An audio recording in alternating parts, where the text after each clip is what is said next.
was a much better start than normal. Wow, we had a really high energy. Monday. It is a Monday. Hello. It's a Monday. Gamers. Oh boy. Thank you, Nobushi Nueve, for being here, like always. always. Most devoted.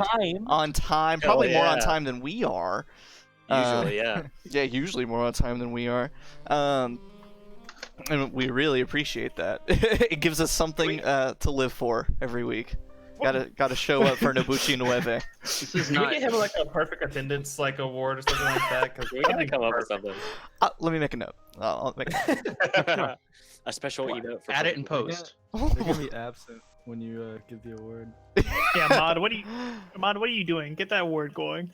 I was about to say, is Mod even here? Mod. Let's see, perfect Mods, attendance. mods. So, Mod's asleep. Everybody Mod's post asleep. pictures. what? Huh? She's looked over at me. So thank you everyone for being here.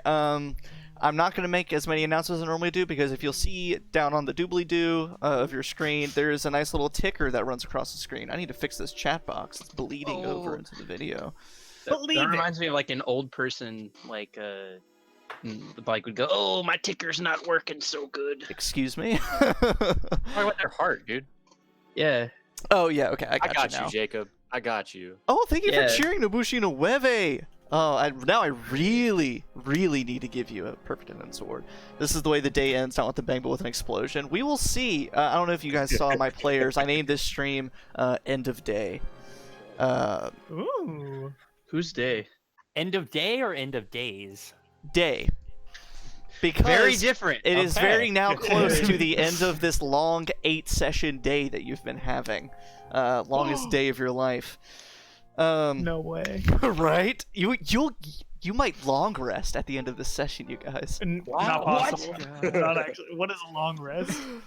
But that made it worse. I need to keep freaking with my video. But you'll see that there's a little ticker at the bottom of the screen with the announcements that I normally make, so that way I can shut up and we can just start playing. Mostly just go check out my panels on my Twitch channel. Shout outs to all my normal peeps and all that kind of good stuff. The classic, check out my social media, whatever. I don't know. Do you guys have any big announcements you want to make during this quick exposition time? Yeah, I'm streaming right now. Yeah, please explain this. Please. Yeah, if you want to watch Logan stream through my stream, come watch my stream, because I'm streaming his stream. Let's see what the shout out says for Mr. Owls. Oh God, please. Oh, it just says just chat. Okay. Okay. But yeah, so go check out Mr. Owls on Twitch. He's currently streaming this stream. I don't have any benefits to fantastic. pose for that. It just is. This is the behind the scenes look. You get to see everything. I like this idea of like we're playing, but you go over to Alan's stream and the entire time he's like, "All right, so looks like Spike is about to cast Eldritch Blast again." Doing some like he's golf doing like a commentary. director's. He's doing a director's commentary, like just in background, like. I told Varian not to be an idiot and cast that spell, but no one ever listens to me. Oh yeah, I'm Wendolyn. I'm here to do this thing. What a bunch of idiots! Everyone knows I'm the smart one here. Me, Wendolyn. Now all of you have to do that like and stream on Sonic Twitch. Little background commentaries. Jeez. But yeah, go check Mine out. is just gonna be a dial-up noise. That's my commentary. It's happening in my head. But yeah, and we'll do some more stuff in the break as far as announcements and plugging stuff goes. But I think that's really all. I want this to be I want to start doing some quick introductions and stuff. I'm live tweeting right now. Thank you, Nobushi Nueve. Hashtag Sharn Nights. Let's get it rolling. Yeah. Where's are you guys hanging out with Mickey Mouse? What's Can we get some hoo-hoo-hoo-hoos in the chat, please? Please spell out how you think Mickey Mouse sounds. Give me that onomatopoeia for Mickey Mouse laugh. Can you? How about you just bring up that Goofy singing different band song? Yeah. Oh, Wake me up! Mouse Wake like me right up. there, like literally right there. Save me! Save me! Never really. Gosh, he might say. Gorsh, I think the only thing that I actually want to say is during the break we're going to be doing another NPC giveaway. Over. We're giving away PCs. We are giving away player characters. You are not going to be part of this campaign anymore. I'm sorry. Your problem now. Estrella won last week. I've been speaking with them about who their NPC will be. That NPC will likely not come up in this session, but that just means I'm going to work in some real juicy stuff for their NPC in the next few weeks. So stick around to whenever we take our break about halfway through, and you can win the chance to create a canon NPC for this campaign. It'll be super fun. The last one, it was amazing.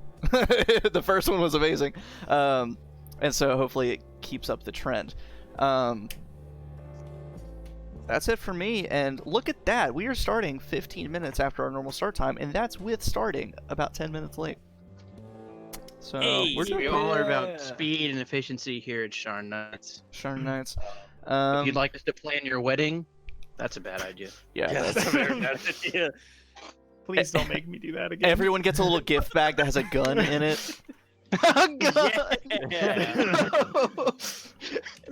What you got there? A knife! A knife! No! A Yes, bunch of yes, like it looks energy very drinks, Pretty. Keep it moving.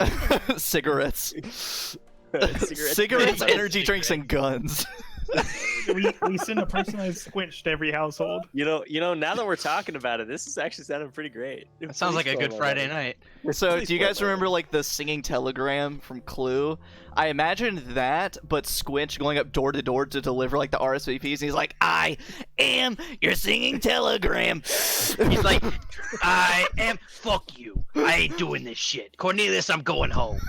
Voice like You're gonna deliver the fucking telegram, and you're Here's gonna your like goddamn letter. Don't call me. 500 subscribers and we get a Funko Pop of Squinch. Oh yes. That's not true. Do we can certainly How about- try. We can Squinch make one. plushie. How We'll about- make. how We'll about- paint one. Yeah, I'd much rather it be a plushie just so I can strangle that little bitch. Instead of build a bear, build a squinch. Build a squinch.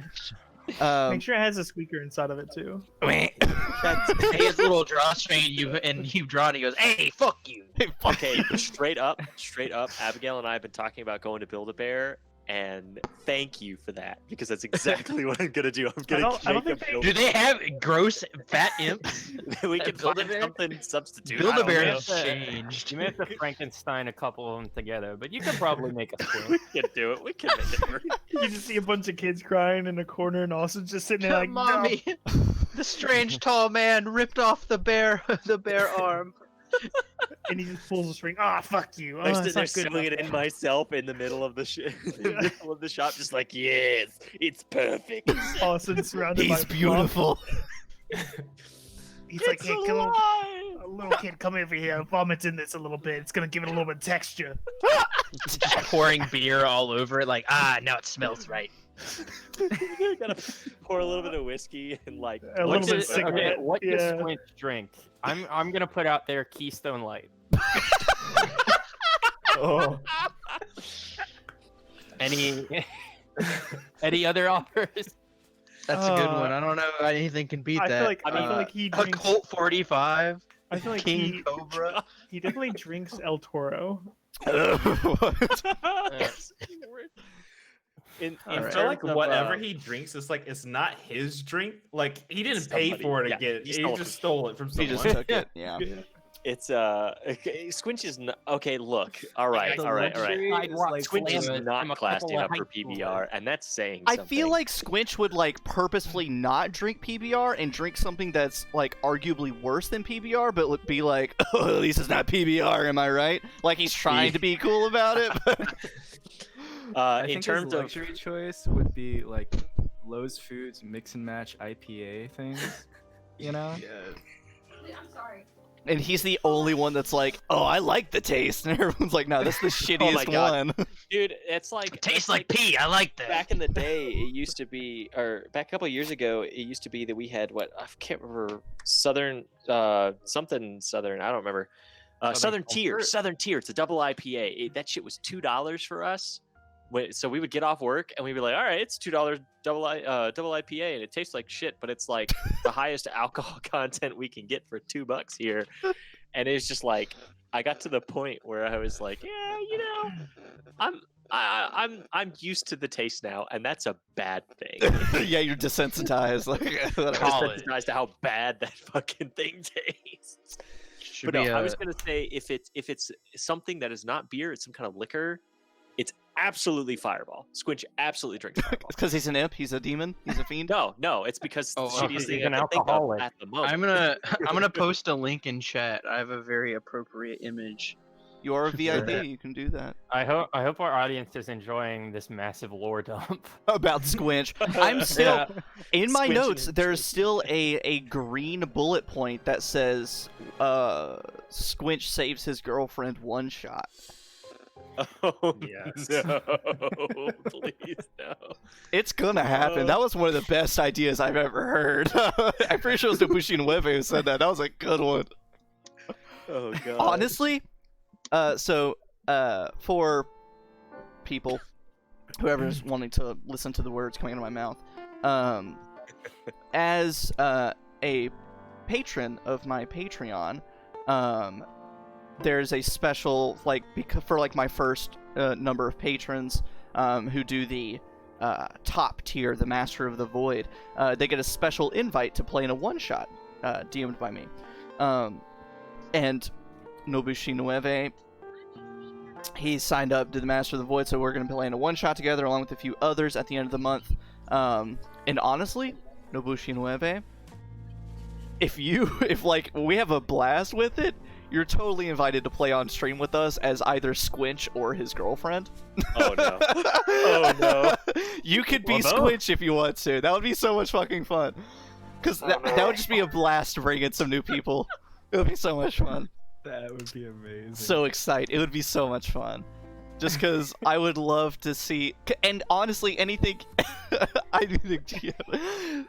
I can see it now. It's gonna be artwork. That's gonna be the big hit. That's how we'll make it big.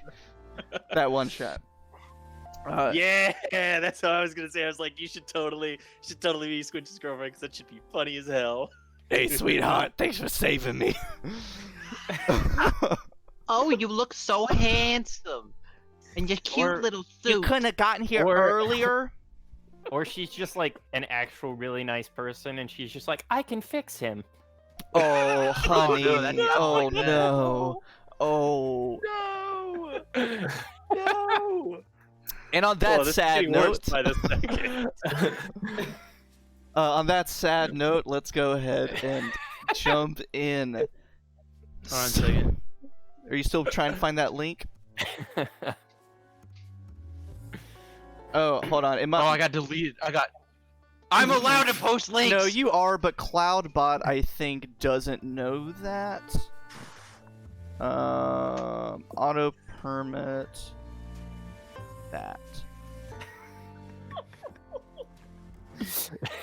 Carson, you're a horrible person. Try again, Jacob. Do it again. I look forward to this.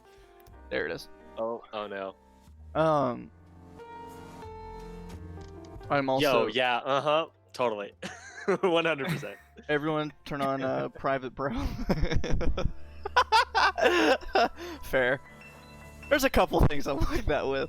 Oh man, I get sick when I smell it now. I think most people Yeah, do. I take a shot of it before drinking anything else after work. It's just got to get you going. It's a kickstart. It's like jumping off your car. Prepares me for the worst. It can't get worse than that. Fair. It burns all your taste buds, so then you're just fine for the rest of the night. So, getting Hot take is drink stuff that tastes good. Whoa. I'll drink it when it's cheap. So, diving in, you guys arrived at the very fine and elegant Aurora Gallery owned by the Aurum, an organization that collects artifacts and expensive historical items from all over the world. And the Aurora Gallery houses most of those items. The reason you're at the Aurora Gallery was because you were specially invited by a friend, Ithranel Adana, because she's being promoted to the Silver Concord. You went new boot goofing, got some new digs, and arrived at the Aurora Gallery. You went and looked around at some of the amazing exhibits that they have. You accused someone of murder. You thought about stealing stuff. You burnt a couple spell slots. And then after that 30 minutes was over, you took the elevator up to the roof of the tower. Really put it in perspective, didn't you? I got to. I think They cut Spike, to the core of the matter. Spike had a visceral war flashback during it all. And you went to the rooftop garden of the tower full of exotic plants and greenery, which you don't see greenery in Sharn, especially in the lower city. It does not exist in the lower city. So it was a very nice change of pace, change of the scenery. You stood on the garden surrounded by all this greenery and statues, and all the other people in the Aurum, and watched the ceremony take place where Ithranel was relieved of her copper rings and given her silver rings for the Silver Concord.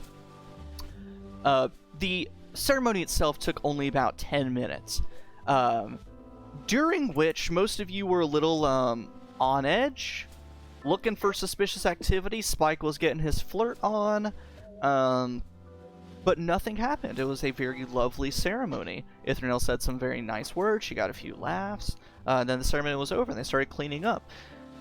And then Oleg saw what he believed to be another potential explosive device like they had experienced earlier that day. After some high-tense checks and bustling around, mumbling to each other, it was revealed to be Ithranel's makeup case that she brought with her, and everything was hunky-dory after that.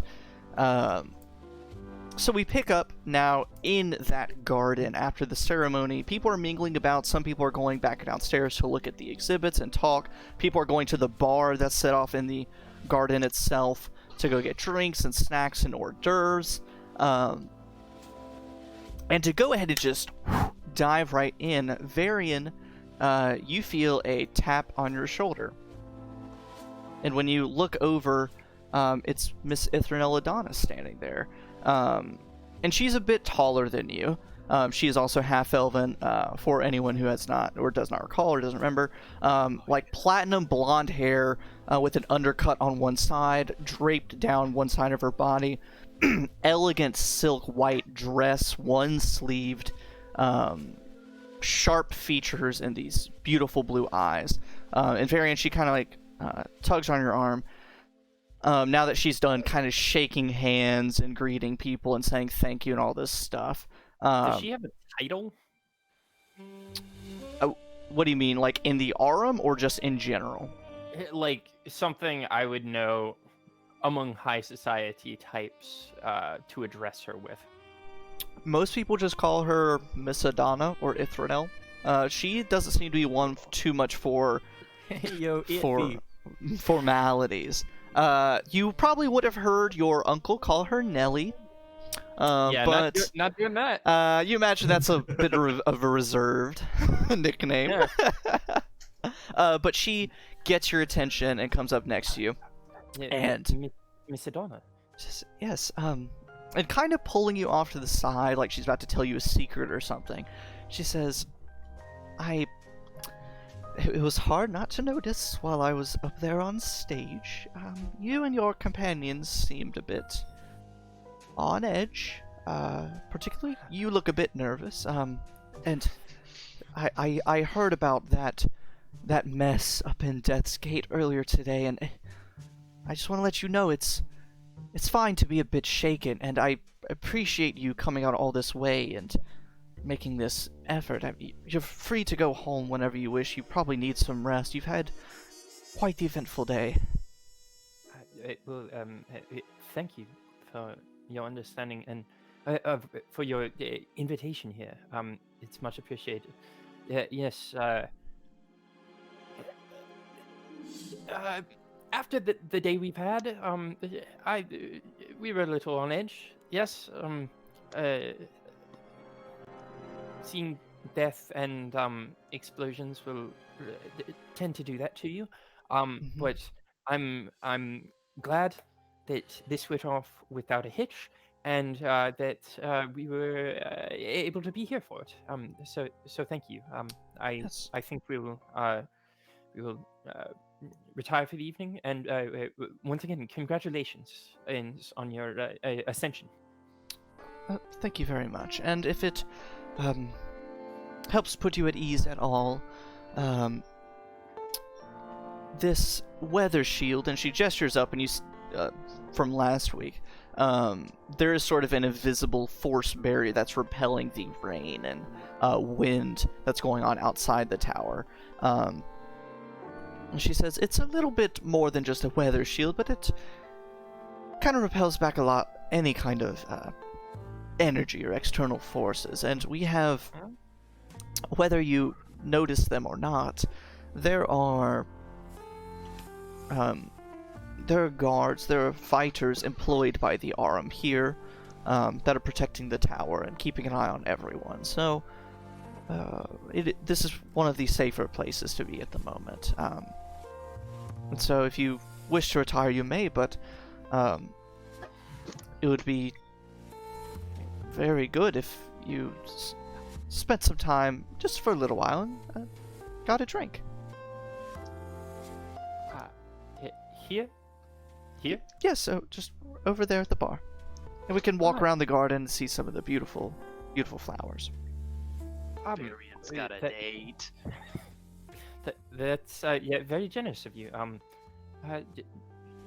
Sure. This is a fascinating place for someone as interested in the arcane and history of it as I am. So thank you. Yes, and she hooks her arm under yours, and you kind of walk over toward the bar, as all the while talking about the artifacts of the Aurum and the history that's baked into it all, and the magic. And the rest of you, except for Spike, you've got your own little shindig going on. So Spike, you are standing there with the Warforged, the wooden and dark steel Warforged Caramentona in her turtleneck black dress. After the ceremony's done, kind of meeting and greeting, you're sitting there chatting with her. Is there anything in particular you would like to say or do? Caramentona, man forgot Kara. Oh, please do. Kara. What part of the city are you from? Says, well, I live in the upper city. Being a member of the Aurum has its privileges. But before that, I kind of stuck around in the High Walls district. I was a bit of a no one until I proved myself useful as sort of a scavenger. But yeah, now I spend most of my time in the upper city.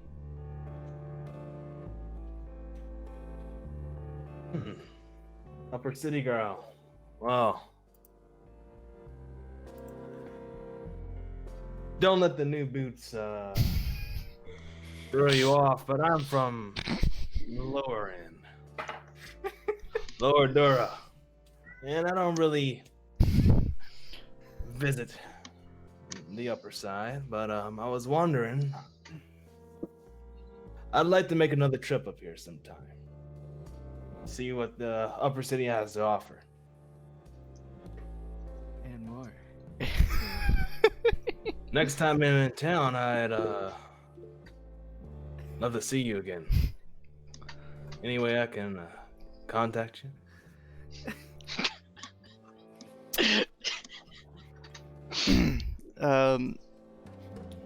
She.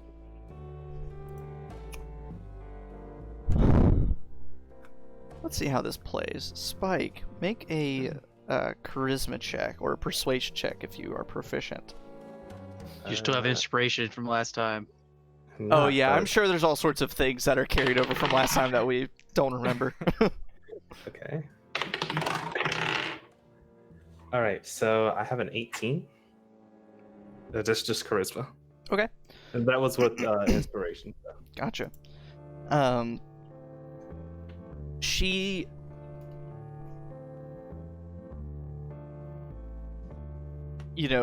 classic move. She walks over to a nearby standing table and grabs a little bar napkin. And writes down her address. And it is a building or a residence in the Oak Towers district. And you would know, you've been at Sharn for a while, Oak Towers is at the north edge quarter, which is a very nice area of Sharn. But she says, don't let the address fool you. It's more of just a little town home compared to all the other estates in Oak Towers. It's just something small that the Aurum lets me stay in whenever I'm not out scavenging for things.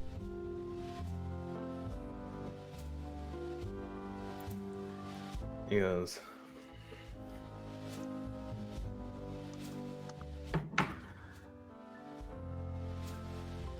when you're out scavenging, you ever find anything interesting? To most people, Warforged body language is a little bit unknown.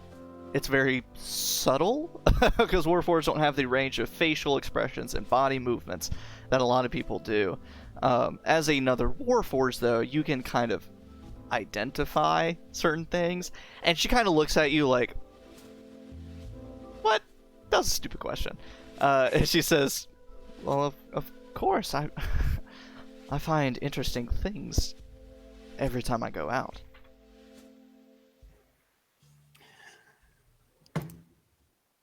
You ever find anything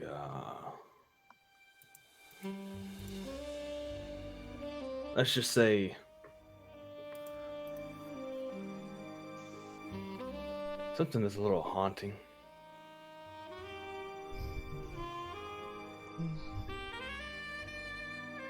What makes you ask that? And you can kind of tell you struck a chord in some way. You see, I've ran into my fair share of interesting things, and I'm currently dealing with one now. I'd love to sit down and chat about that. Maybe over coffee. Even though, I can't taste it. I don't know if you have taste buds. I personally, I can't, but I know people like to drink coffee. It's like a thing. I imagine Spike kind of does this awkward rambling on a first date, but because your charisma's so high, it's just kind of endearing. It's more sweet. It doesn't play against you in any way. She says, yeah, I'd like that. Warforged have a bit of a reputation, a bit of a history with the last war, and since I'm somewhat of a capable adventurer, they send me out to the Mournland sometimes, and it's full of Warforged.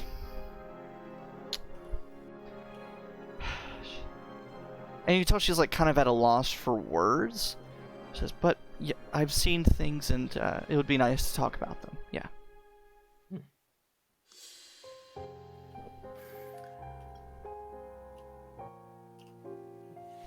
What are the other guys doing at this moment?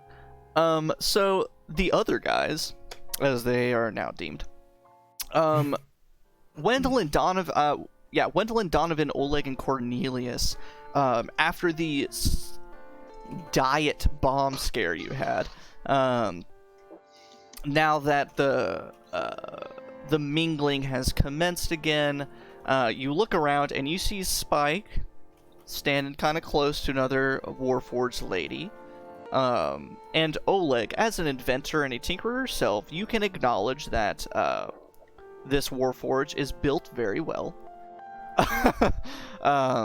Either from an analytical builder standpoint or another perspective.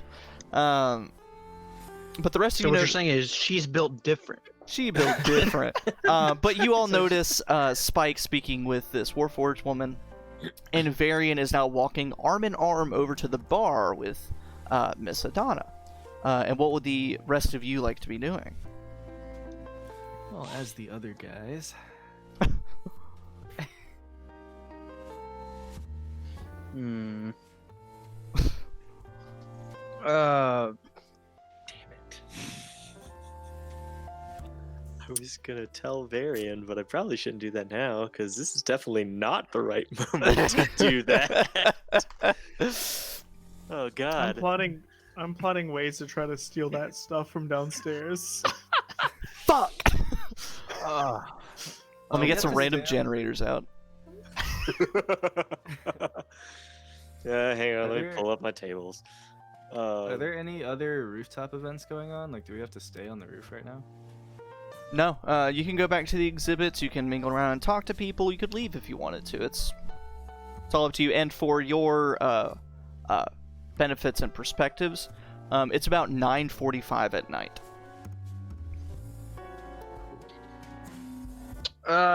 What if we take a minute to look at the exhibits we may have missed, talk to anybody we can, and then head out of here, huh? Sure. I agree.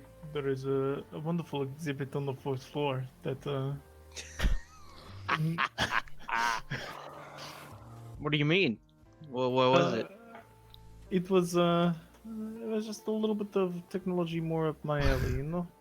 Google, what are the stats of 50 nobles?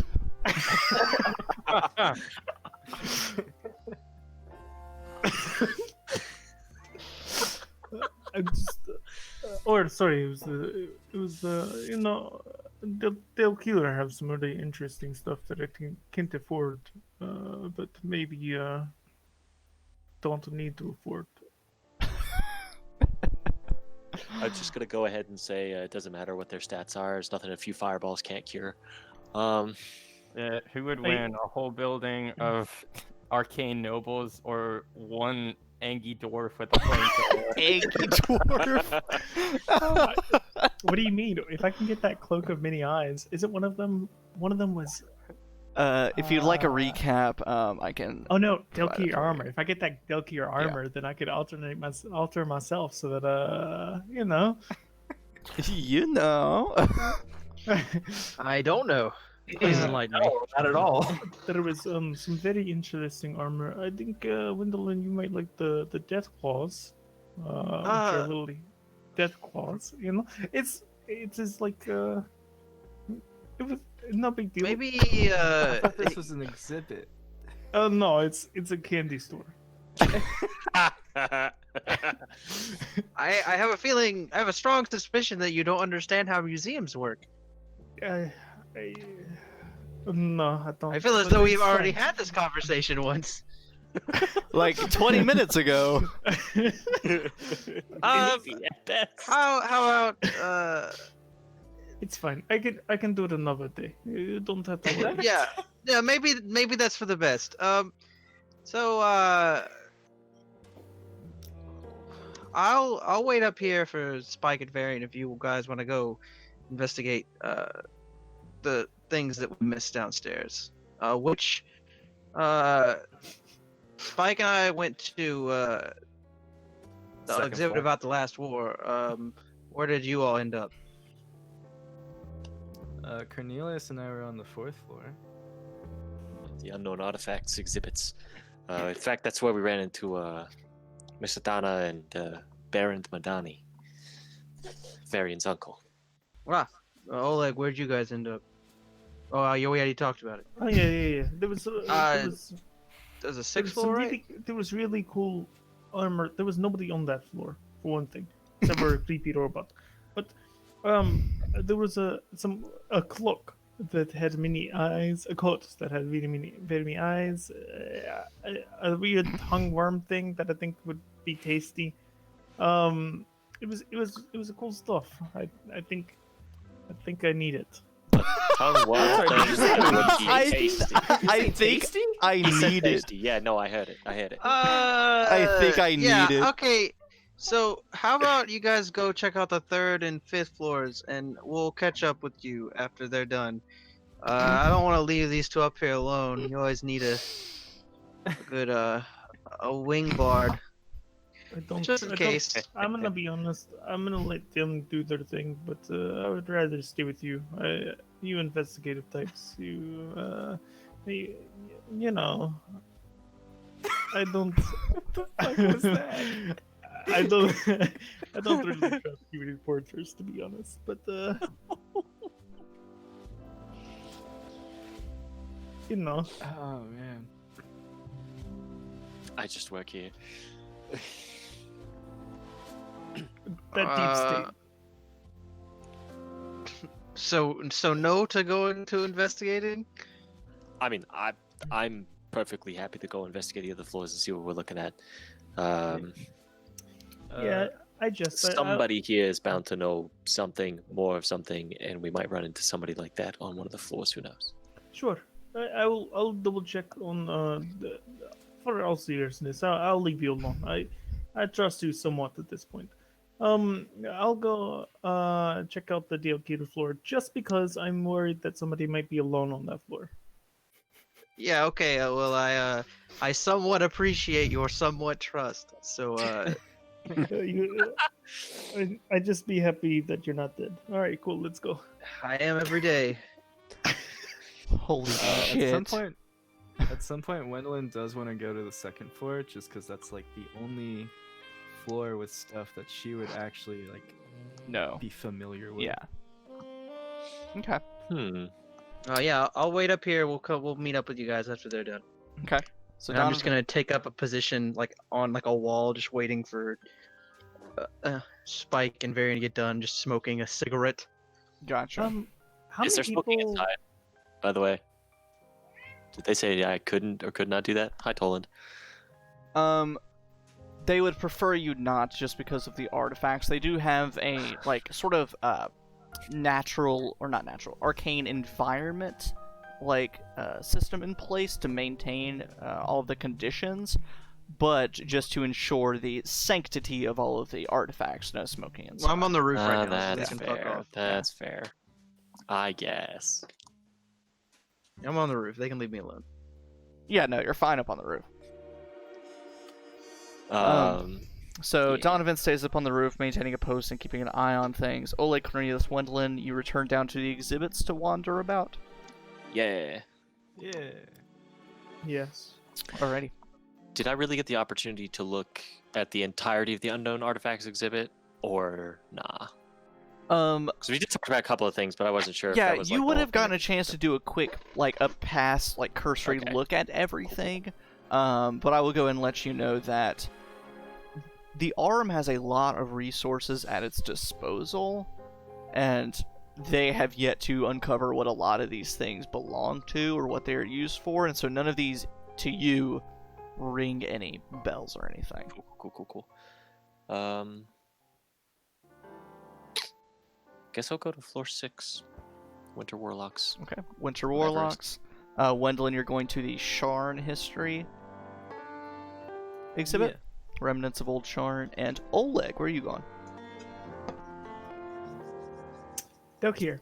All right, I'll save you for last. So, We'll catch you once it burrows in. I mean, you're it's not a horrible, wrong. horrible thing to say. We'll start with Cornelius. Oh crap. It's not. That also means it's the least exciting, I'm sure. No, it's just I feel like Oleg's is gonna be the most exciting. Just a hunch that Oleg's gonna be the most exciting. So it was just a coin flip for you two.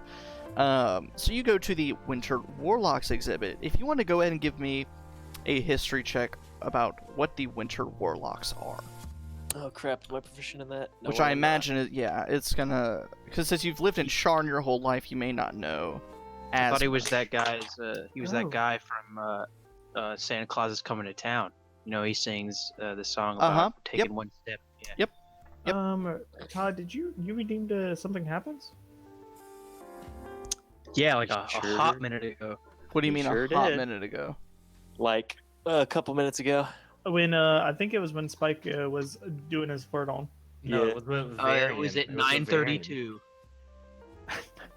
Yeah, that's gonna be really useful for this. It was when Varian was with his date. Oh, okay. I'm not. I It's promise I did. incorrect. I mean, I'm sure it's yep, it's on there. I'm Oh just. no. Two messages. Was it before or after your message got deleted? Oh, nope, there it That was is. after. Wow, that's really buried in there. All right, I will keep that in mind when we go back to Varian's scene. Oh Travis, you saw I gave you an inspiration point, right? Yes, I did. Thank you very much. That'll be useful. no. I don't know if it can transfer to real life. But... We're gonna create some scientific experiments on that. We'll find out. All right, so Cornelius, what was that history check? 17. That's pretty good. Yeah, proficiency, man. Good. For the most part, I'll go and tell you now, a lot of this information is not going to be very, like, useful for you to, like, write down. It's going to be interesting. So I'll try to keep it very, like, functional. So you know Everus. There are just like Earth, there's a North and South Pole. One is called Frostfell, one is called Everus. And what you know about Everus is that it is a domain belonging to an Archfey, the Queen of Winter. Everus is home to the Frost Giants, who eventually left and, like, wreaked havoc across the continent of Zendrick. They hold all sorts of ice magic, and they're pretty evil, and constantly waging war with some white dragons. But between Frostfell and Everest, there's a lot of mystery surrounding the two poles, just because it is so dangerous and deadly there that not many people are willing to go in and snoop around. Because there are all sorts of rumors that there might be some ancient civilization frozen in the ice of one of the poles. And that there might be some hidden magic buried within one of the poles as well. But specifically, the warlocks of Everest, they're these... I mean, you can kind of make some deductions just based off of the name. They're magic users that have devoted themselves to the Archfey, the Queen of Winter, and have developed a variety of ice magic and have started these, I don't want to use the word primitive, but sort of these ancient rituals of magic based on the magic of Everest and the Fae and the Queen of Winter and things like that. But as you walk into the exhibit itself, you can immediately tell that the Winter Warlocks are not just a single entity. They are a variety of sects and cabals all throughout Everest. And you can tell just by the makeup of the different artifacts that have been collected. It's kind of like the equivalent of having an exhibit that's like Native Americans of North America. There's so many varieties and differences in culture that it doesn't do any of them justice. That's kind of the vibes you're getting from this. There's so many different varieties of stuff here. And you walk around and you see everything from just simple ritual trinkets like a wooden carved amulet made out of some kind of white wood, You see some kind of a bead bracelet, and then doing some more laps, you see like it's a bit of a what's a dissonance from what you're used to. You see what is labeled as holy robes or ritual robes, but they're just a bunch of like fur pelts piled on top of each other, where it just looks like a big like fur coat, like with all sorts of additional like add-ons of jewelry and things, all the way from that kind of basic stuff to like fey magical items, wands that seem to have ice crystals growing on them, what seems to be some kind of ritualistic dagger made out of a shard of ice, that almost looks like it has like magical energy pulsating through it. It's a variety of winter-themed magical artifacts and winter-themed like ritual stuff, all spread out throughout this exhibit. If there's anything specific you want to search around for, just let me know. Is there anybody else in here?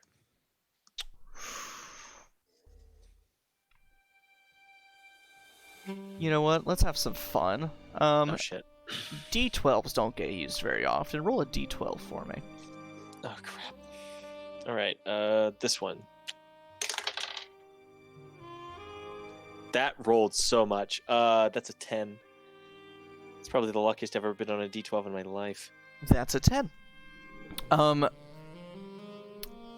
would like to add in this chamber, because this is only the third exhibit you've been into. They also changed the environment of each room to match what's in it, and so it's cold in here. And you can see that there is a gnome woman also observing these exhibits. She's by herself right now, just kind of wandering around. She has kind of cropped, short, wavy hair, and immediately you notice that she has very like sallow, sickly-looking skin, and her clothes and robes that she's wearing are so blousy and billowy. There's a slight breeze moving through the room, and they're kind of wavering in that breeze. They're white and blousy and flowing everywhere. It almost makes her look like a ghost, because it's how cold, how sickly she looks, her clothes. And she's just wandering around looking at the exhibits. And she's sort of giving you some privacy. She's not trying to engage in conversation at the moment. Does she seem recognizable? Somebody that I may have seen upstairs? Anything like just have I seen her before? I probably don't know who she is. But... Make an intelligence or an investigation check. Investigation check, you say?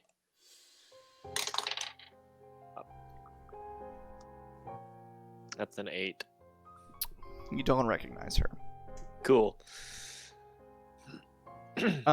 And because it is, I get a worthy note. She's wearing the rings of the Copper Concord. Okay.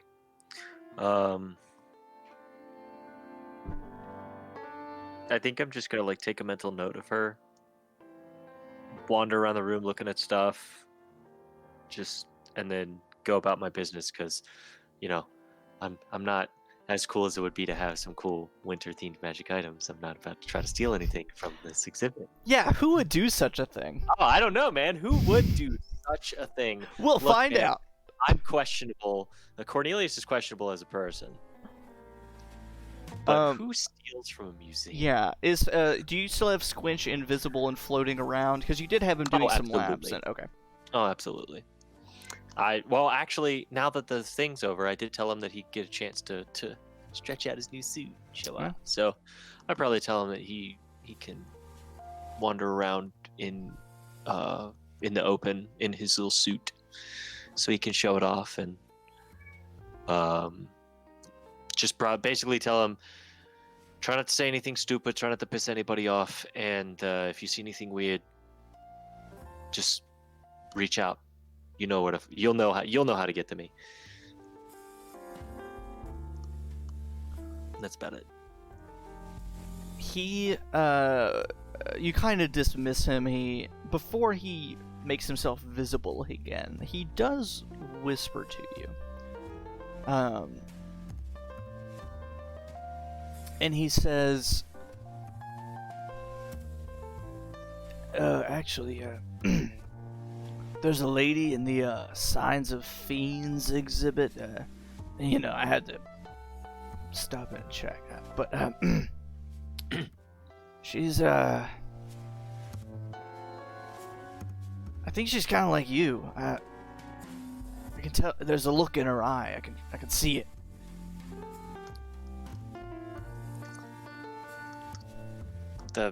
Like me, you mean that I just kind of do this number, like gesturing back and forth, like this kind of thing? No, I think she's a Kalistar.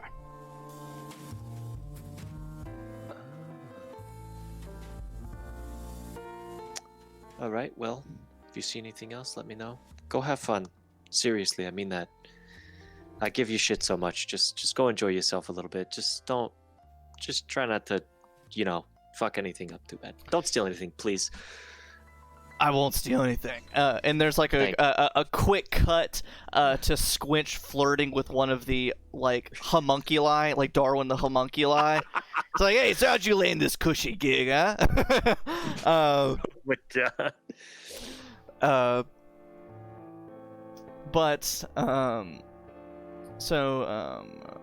Cornelius, is there anything else you want to do in the Winter Warlock exhibit? I just file that person away in the memory banks and head up to the Fiends exhibit and just kind of wander around. Wendelin, you want to go to the Remnants of Old Sharn. That's right. As a longtime Sharn native and a monk in the Order of the Alley, your knowledge of Sharn is, better than almost anyone else's.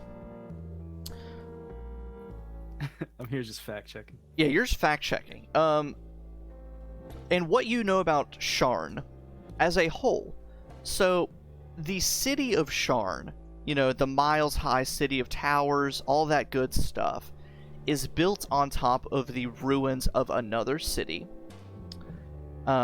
which that old city is built on top of an even older goblin city. The city of Old Sharn, it was completely leveled in the War of the Mark. And what you know about the War of the Mark, it was a war that the Dragon-marked houses waged against the aberrant Dragon-marked people of Eberron. So Alan, if you don't recall, or anyone who's listening doesn't know, they're the Dragon-marked houses, but sometimes by fate of magic, people end up with aberrant Dragon marks. These alien marks of magic that have no correlation with any of the houses, but give them magical powers. However many centuries ago, when the city of Old Sharn was active, it was a true city, that was when aberrant dragon marks were everywhere, and they were significantly more powerful. Unbelievably more powerful. Which is why the dragon-marked houses were horrified. So a war ensued, and finally, the old city of Sharn became a safe haven for aberrant dragon-marked people. The dragon-marked houses eventually took Old Sharn, and tried to, once again, kill or enslave or get rid of all of the aberrant people. And two people, and one of these names is very familiar to all of you, one less so. There were two aberrant dragon-marked people who changed the fate of everything. One of them is called the Lady of the Plague, and the other is Halas Tarkanan. Both of their aberrant dragon marks were so powerful that during the War of the Mark, they effectively destroyed the city once it became occupied by the armies of the Dragonmark people. The Lady of the Plague controlled armies of rats and other vermin and disease and things like that, and just wiped everything. While Halas Tarkanan used his Dragonmark to literally, like, blow up things and completely level the city. So now, the city of Old Sharn has been buried beneath Sharn itself. Now there's all varieties of undead and ghosts and spirits of all the aberrant Dragonmarked people who died in the city. All variety of vermin that still reside in the city, believed to be these manifestations of the Lady of the Plague. It's essentially an entirely separate city built of ruins and torn up cityscapes. So, on that note, the artifacts collected in this Old Sharn exhibit are all manners of what some people would see as junk, but you see as beautiful history. Like remains of very important buildings. Like, here is a brass plaque collected from this person's office in this building. Here is a brick salvaged from the battle where the Lady of the Plague wiped out a 2,000 person army with a single disease. And it's just all sorts of stuff like that. But you do see a handful of old magical items as well. And most of them are absolutely ancient magical items. Many of them were once focuses for aberrant Dragonmarked people, big important spellcasters. But you do spot, let me get my book out, on a plaque paired up with a staff in a long, tall glass case. The plaque claims that this staff was the spellcasting focus of the Lady of the Plague herself. Ooh. Whether that's true or not is probably debatable, but it looks very ancient. It matches the kind of statistics that are written on the plaque and in the information about it. So, I mean, it's plausible for sure. Can I touch it? It's in a glass case, so you can't actually touch the artifact. I get close. You can get close. Stare at it. Not with that attitude. You can see Intently. the staff itself is interesting. It's made of stone, and it's round, just like a long stone tube, and there's all varieties of cracks and holes and chunks missing out of it. And as you get close, you look. It almost looks like there's movement inside the stone of this staff. If you kind of look, lean in a bit closer, and you see what looks like a beetle crawl from one of the cracks. And crawl down the staff and go into a different crack. Like, there's multiple beetles? It looks, once the beetle emerges, it kind of leads you to believe that there is an entire, like, hive of beetles and vermin inside this thin stone staff. Gross. Cool. And they're just residing in the staff. I It don't looks see like any, it. Yeah. Okay. Cool. But for the most Okay. part, a lot of the artifacts and stuff are... It's not of a Sharn that you know, but it's sort of... I don't know. Wendelin, how do you feel as this sort of devoted patron of Sharn, this devoted protector of the city that you've lived in your entire life? How does it feel kind of seeing the remnants of the city it is built on top of? The kind of old Sharn that it once was?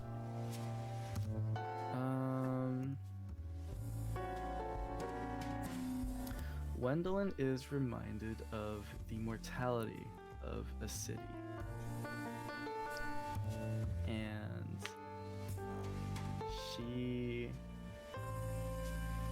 she's observing this floor with the thought that, and reminder that without the proper guidance and nurture, the current Sharn can be just like this. So she's trying to take it in as a lesson. I like that. Is there anything else you'd like to look at in this exhibit or specifically search for? Did anybody else from the party venture down here? From your party, or from the party grand scale, or your like party? Everybody. Roll a d12 for me. Ooh. It's I can't count. use some weird dice. 11.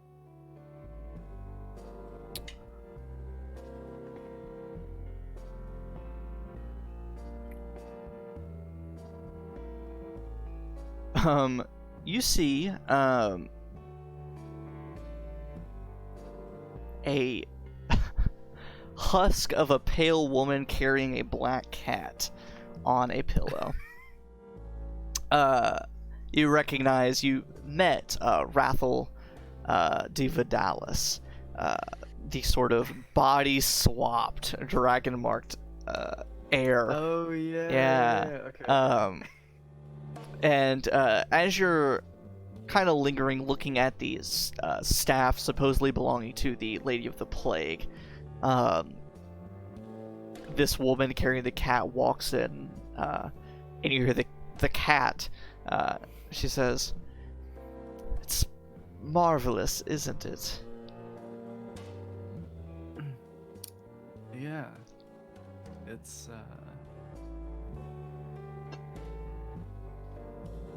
beautiful and haunting.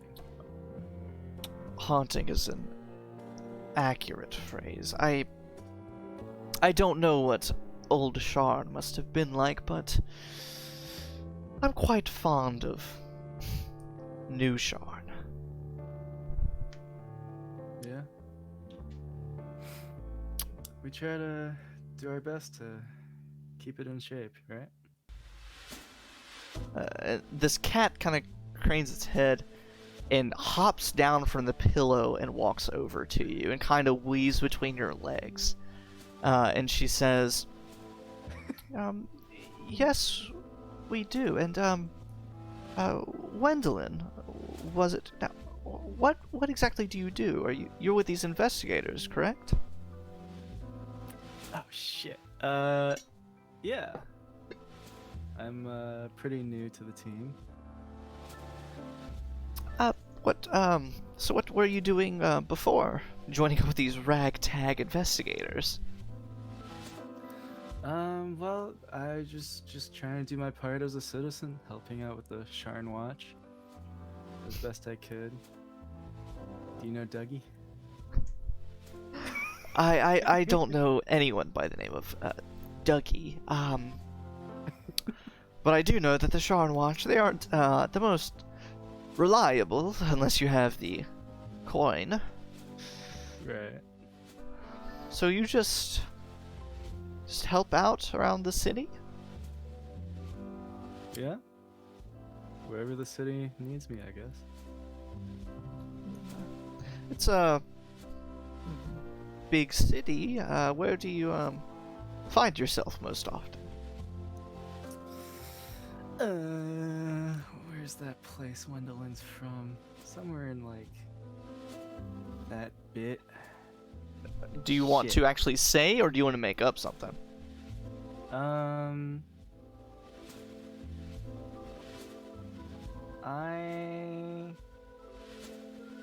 found it. Rattlestone. Yeah.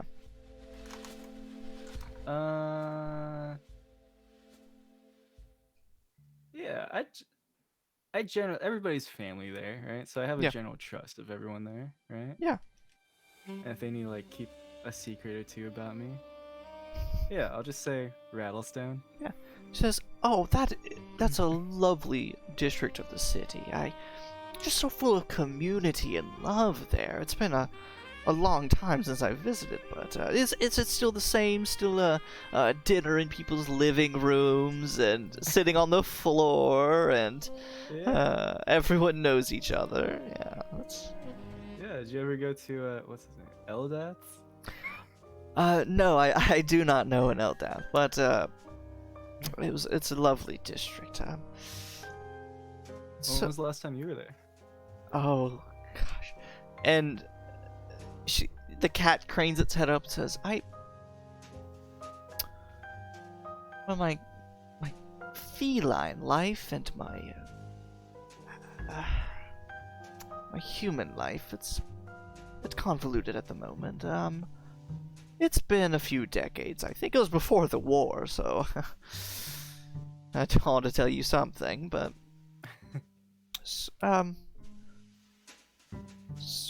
yeah, you investigators. I mean, word gets around. I heard about the explosion in Death's Gate. How are you faring after that? Well, I was down the street, away from the explosion. Oh, lucky you. I think it was just Oleg in there. The rest of us were out investigating the surrounding area. Well, that sounds like fate. You weren't hurt. Yeah, well, hey, lucky we were at a healing house. Yes, lucky the explosion happened at a healing house.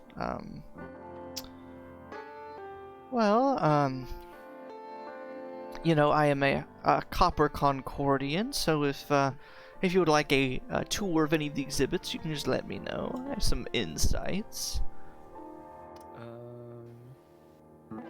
Yeah, sure. I'm curious about learning more of Old Sharn. Yeah. And so she starts walking around, and she has a slightly different perspective on it than you do. You're kind of in awe of all this history, and she's pretty dismissive of some things, of like, oh yeah, this is just a fucking brick. Like, this doesn't matter. You can go pick that up anywhere. But... Ooh, can I add? Go ahead. So what's the story with the beetles and that staff? It says, this is apparently the staff that belonged to the Lady of the Plague during the War of the Mark. Whether that's true or not, it's hard to say. Our research points in that direction, but you know, magic has its ways. It's a sort of a living, maybe living's the wrong word. This staff is sort of its own biome, is sort of its own ecosystem. There are, despite its size, there's a variety of insects and vermin living inside of it that can be summoned at a whim. One of the reasons we had to keep it locked up, we got tired of some of the rats and beetles crawling around. But, while it is a bit disgusting, it is still quite beautiful and remarkable. Cool.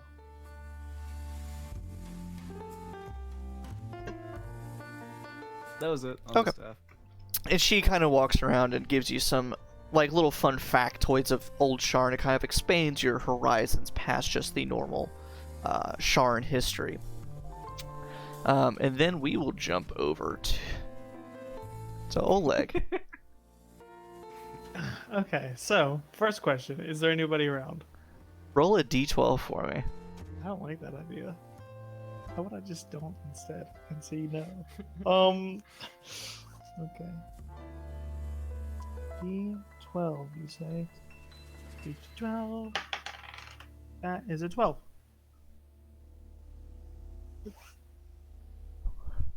You know, you round the corner into the Dale Kier exhibit, and there's no one in there. I literally had said if they roll a 1 or a 12, there's no one in there. And you, by God, rolled a 12. Oh no. No. Parker. Okay. Oh So. my God. All right. Travis is like, ooh, okay, all right. Ooh, okay. Keep I it cool, didn't keep it I'd cool. get this far. Me either. Okay, so did I miss anything in the exhibit when I first went through? I'm assuming not, but Did you miss anything? yeah. So I have the Delkey armor, the dragon claw, the tongue worm, and the coat of many eyes.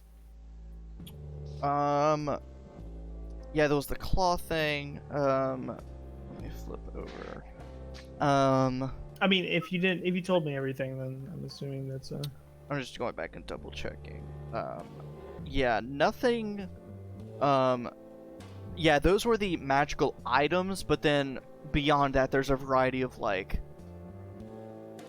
non-magical Delkir stuff where it's like Beholder Eyeball, where like by itself, like that's an expensive thing and it could be used for something terrible, but by itself, it's not magical. So there's a few things like that spread about, but those were the magical items that you see. Okay. So. Okay. What does, like, all these items are wrapped in glass, correct? Correct. Okay. Cool. All right. So first thing I'm gonna do is I'm going to really focus on these items and try to see if there's any connection in like my ear or anything that I'm holding, because I've been hearing weird noises and these kind of have a thing, and I'm not sure what this whole mess is or why I'm Make just make an intelligence check for me. just plain intelligence. Just plain intelligence. Not Doesn't- helicopter intelligence, plain Nope. intelligence. That is a natural 1, which gives me a 5. A 5. Would you like to cast anything using your earworm? If you can. Let me see if there's anything that I can cast. Or do you have any charges, we'll say? I do have charges. I have all my charges. Oh, yeah, then if you want to expend a charge, roll that intelligence Sure. check again. Okay, cool. I will expend a charge. Yeah, because Dissonant Whispers and Detect Thoughts are the only things. So that's gonna be a 15.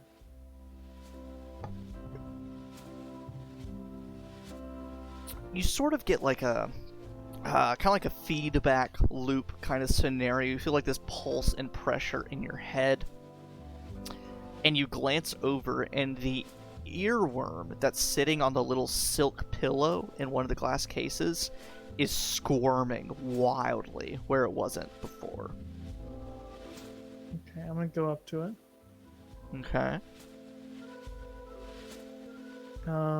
It's just squirming against the... Is it just squirming?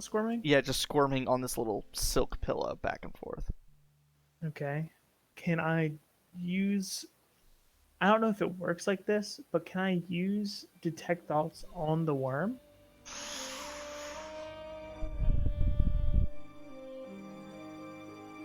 Absolutely you can, because Okay. that's fucking bananas. Alright, so I'm going to use 2 charges on the earworm to use Detect Thoughts on the tongue worm. Oh, on the tongue worm? Is there an earworm also? I thought Yeah, there was there's an only a earworm tongue- and a tongue worm. Okay. This I one was is for wrong. you, Nobushinueve. Squirming. Squirm? What? I'm gonna walk up to the earworm and do that. Yeah. Like that. Not one bit. Alright, give me 1 second.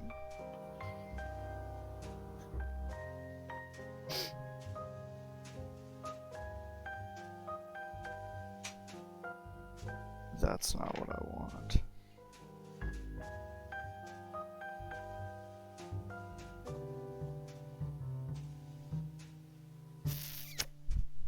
Try 1 second while I search for the piece of lore that I need.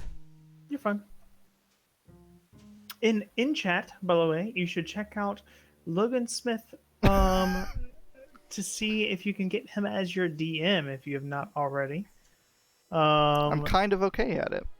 What is the command for that? Is it DM's Guild or is it Let's Play? I don't have one for the start playing .games link. I probably should, but you can find it in a panel on my Twitch channel. Start playing .games. Thank you, mod.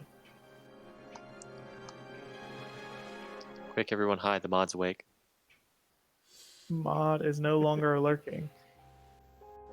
There we go. I was right! I'm juggling between 2 different Eberron books, and it's just rife with lore.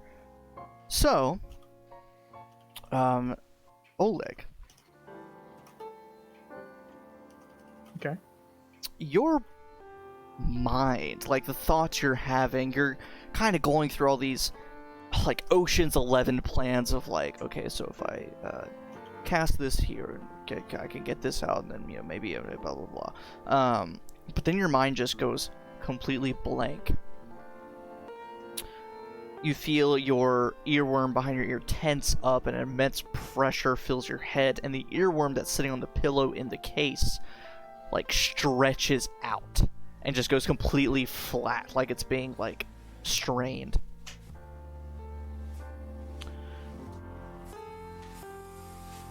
You hear a voice, and as you're with your earworm, you do know deep speech.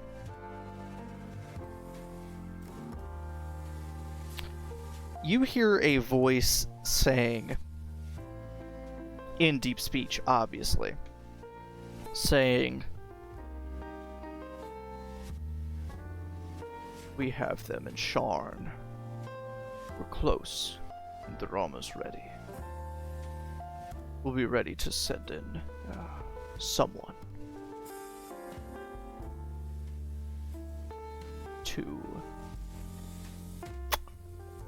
bring us back up, bring us from beneath these ridiculous dwarves. We'll have a city all to our own, while it's not our normal zone. We'll be able to find the magic another way. Connect them. We'll make it work." And after this voice stops, that pressure in your head releases back. The earworm falls still on the pillow, and you're now feeling different, hearing this outside voice.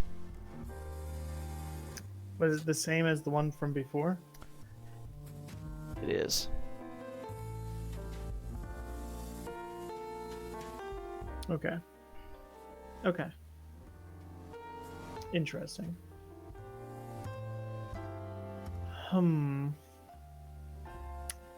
Okay. So, can I see whether or not, based off of the knowledge, this is probably pushing it a little bit, but based off my knowledge of the alarm spell, can I see whether or not, like, something similar has been put on this case and others? Make an Arcana check.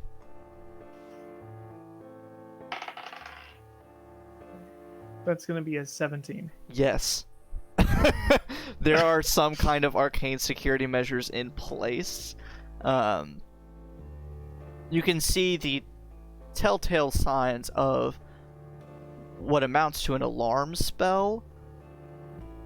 But Oleg's pretty smart, and you would also venture a guess that, you know, there's the tour guide homunculus or homunculi that live in this gallery, that they might also have some additional construct security measures. Okay. Hey, Oleg. Yes. Or Travis, if you happen to see the chat. After that crazy incident, you look around and you start making plans of, is there a security system here? What kind is this? Like an alarm spell? And you get a flashback. Okay. So, I've already done a flashback of the time that I got the earworm. You have not. Okay. So, Oleg is looking into this earworm and he gets a little bit of a tingling feeling again in the back of his head, and he starts scratching his ear and kind of zooms in a little bit, and it's when Oleg was just a wee lad. He was only in his 20s, and he was he was kind of messing around. His parents had been talking about all the things that they brought back for the mines, and how he shouldn't be, or how the workers had brought stuff back for the mines, and how he shouldn't be messing with any of this kind of technology. If he ever sees anybody working with Dalkir magic, then he should instantly report them to the rest of the family to make sure that nobody ever looks into it, nobody ever messes with it. And he sees the worm kind of dig into the ground a bit, and he kind of just blinks a little bit, and everybody's like packing everything back up, leaving, and then he goes and searches where it once was, and he doesn't find it. But later that night, whenever he's sleeping, he wakes up to a horrible headache, and starts hearing voices, and saying soon, and then you zoom forward a little bit to him detecting thoughts from his parents, talking about how they're going to need to get him just away from the family business, because he's doing basically no good here. And zoom into when he first got to Sharn, and meeting Spike and the rest of them, and just hearing just a little bit of their, like, what the fuck is around his beard, and just a little bit of like, I'm a cowboy, I'm a cowboy, and various worries, and just hearing these thoughts and not really understanding where they're coming from, and he comes right back. I dig it. So now you are back in the Dalkir exhibit,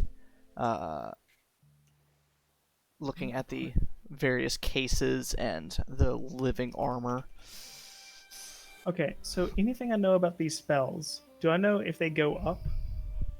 Or if it's generally around, would I think that if I spider climbed on top and then trying to go down into the case, that it would still catch me trying to go into it? You imagine that if the case is broken, moved, or penetrated in any way, that it would probably cause the security measures to be activated.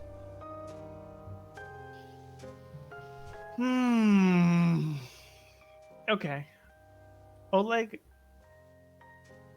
does not want to jeopardize the relationship we have, especially not trying to gain relationship as a family with the rest of the clan in the area. So he's gonna have to walk away, I think.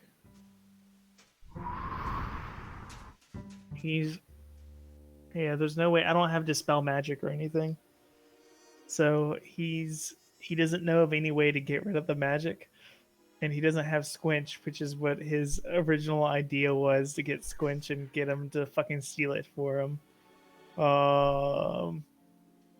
Okay, so I think Oleg's gonna stare at the the worm, and the cloak, and think of another day that maybe he could kill these people and get their items. He'll plan something someday. Oh man. All right. He just doesn't want to kill a bunch of elites. All right. Not yet, at least. Not yet. Soon, but not yet. Okay. Is there any way? Or this place would be full of bullet holes and like decked out already. Is there any way for me to connect with that voice? Do I know of any way for me to connect with that voice now that I've stared at that? Sorry, guys. The only way that you have experienced that voice is through your earworm. So I would, yeah, if you want to spend a charge, if you have it. I would like to use my last charge to maybe figure out if there's a way, like using dissonant whispers or something, to try to get to like contact that Delkir and try to say basically like, let's talk. Yeah, so we'll say you spend your last charge, you kind of go into it with that intent, and once more your head kind of fills with pressure, all your thoughts are muted, and you hear that voice again say, I thought I caught you listening. And it would be lovely to meet you in person. You've done so much work for us. It might be some time, but keep it up.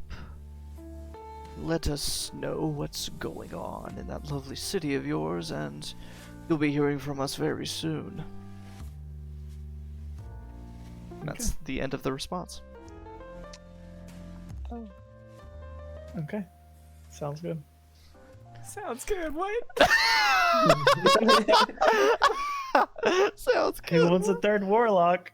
Third warlock River. LOL. Warlock squad. That's not happening. Now let's jump back up to the roof. Yeah. Spike. You are still with Kara. You've made a coffee date. Is there anything else you would like to do while speaking to her? I know that we're like on a mission.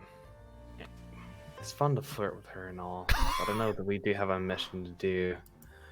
I'm trying to think. Is there anything else that's going on the rooftop? Can I look around to see if there's anything interesting that's popping out? Anything to actually be concerned about? Make. You get to choose perception, insight, or investigation. Let's do perception.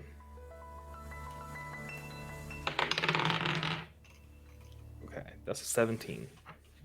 17. You look around on the garden, and you see that there's still a few people up here, many of which you've seen already, still mingling about, drinking, eating. You see the older dwarven veteran still yelling and telling, like, way too loud stories and saying things he shouldn't be saying to the people around him.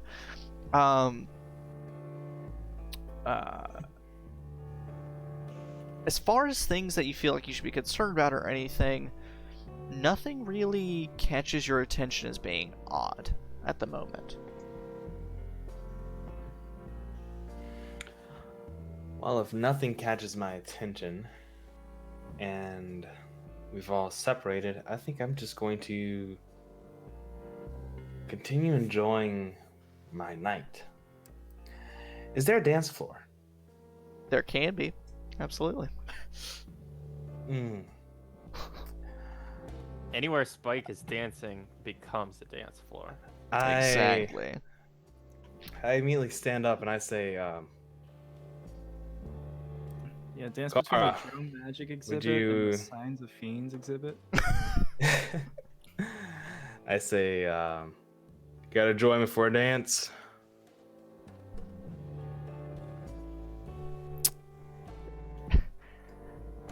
Says, that's not really what I was built for, but I can fake it.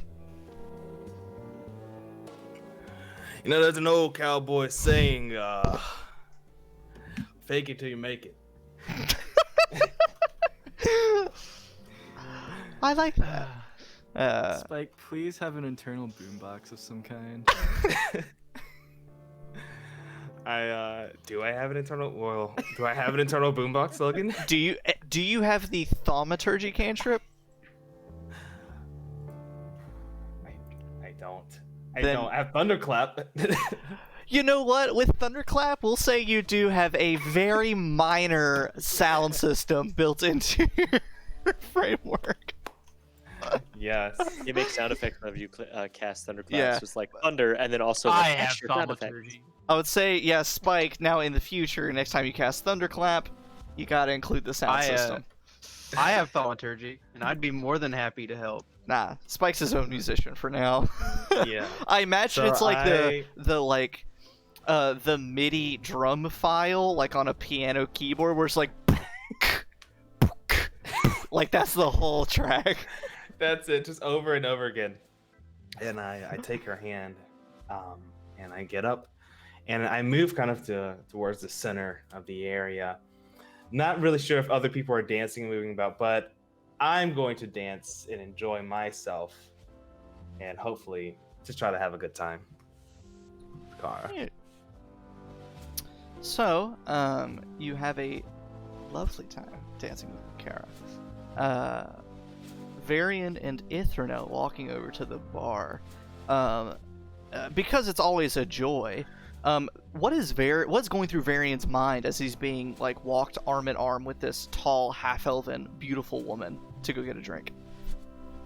Well, I think. Okay, he's trying to be in the moment, but also he's dedicating a good part of his brain power to trying to put everything together. Like, just like oil. Magic. 3 dead Dragon March people. Bombs. Something. There's got to be a bigger picture. But also, he's just like, wow, this lady has great bone structure and is very intimidating. I love it. My man. Yo, please. Yeah. Please quote that. TBH, I'm pretty sure Variant's ace, but he's still just like, wow, like He can acknowledge. I could seriously injure myself on her cheekbones. Pining for that clavicle, you know? So many quotes. Pining for that clavicle, hurt myself on those cheekbones. So many good ones. Oh my gosh. I love it. Yeah, but he's also like processing it. It's just like, okay, she knows my uncle. That's weird. He's being very nice. Too nice? Hey, I do want to do an insight check on her at some point. Okay. And because it's just like everything seems to lead back to the Copper Concord or just the Aurum in general. Oh, and having, a beautiful socialite who invited us all in seems a little too good to be true. But also, nobody died, so who knows? They're just kind of a buzzing beehive of different thoughts. So, you go get drinks. Does Varian have anything to drink? Oh, yeah. Varian will take a small snifter of, I don't know, maybe cognac or absinthe. One or the other. And so you have some drinks with Ithranel. And she's just kind of holding some conversation. She tries not to pry too much about your investigations or anything, but more just asks how well, do you spend much time with your uncle? How are your parents doing? How's your cousin Lonnie doing after all that stuff? Did she make it, did she seem to be okay whenever she was being escorted away? All that kind of stuff. If you want to go ahead and make an insight check for me. Cool. Which I will add a d4 to because of my dragon mark. Alright. Insight. That is going to be let's add it up. 24. Unbelievable. So for the time being, she's mostly just making small talk, trying to get know a little more about you, and you can tell that she's really trying to get to know you. Like, you can tell that her questions are pretty direct. She's really trying to like understand Varian. Okay. She starts asking about like your work study, this like internship you're doing, and how you're enjoying it. How much longer you have left until you graduate, and all sorts of stuff like that.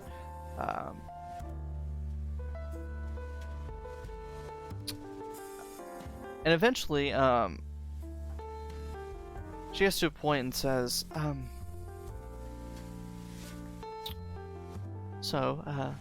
she looks around to everyone and pulls you kind of to the side once again, gets very personable. She says, can I, tell you something, Varian? Of course. She looks around one more time to make sure that absolutely no one is listening.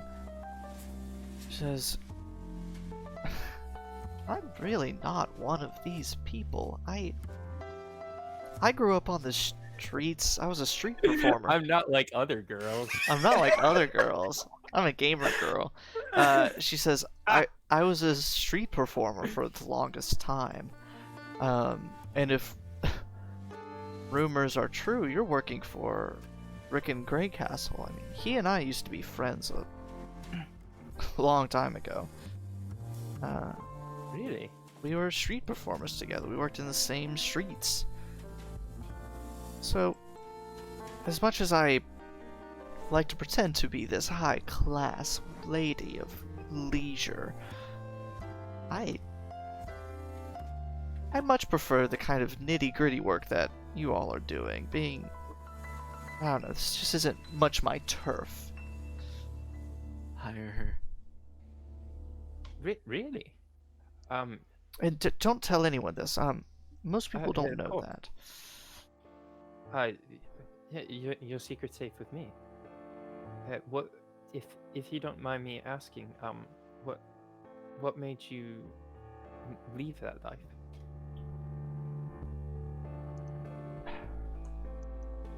The Aurum has influence. I think that's pretty apparent. And I'm not one to be the vigilante or be the politician. I like the freedom that the Aurum brings.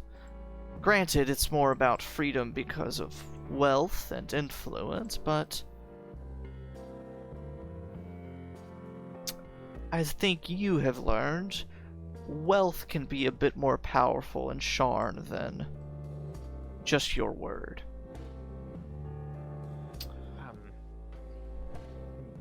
Yes. I have come to experience that.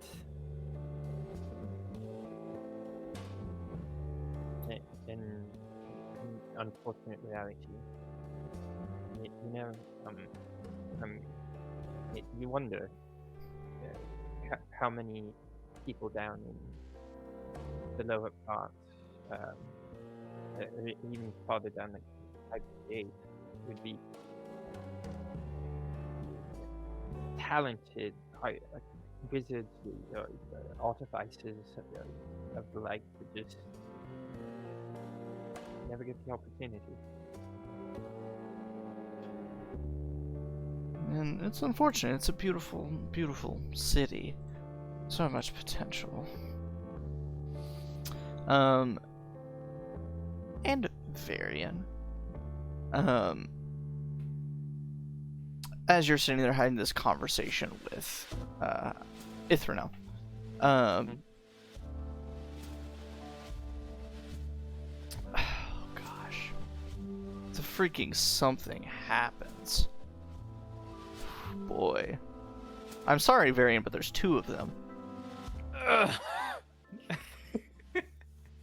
What done to me? Okay, you know what? I'll give you a little bit of agency in this matter. Roll 2 d20s for me, and I'll sort of combine them into one. Something happens. Okay. A 6 and a 2.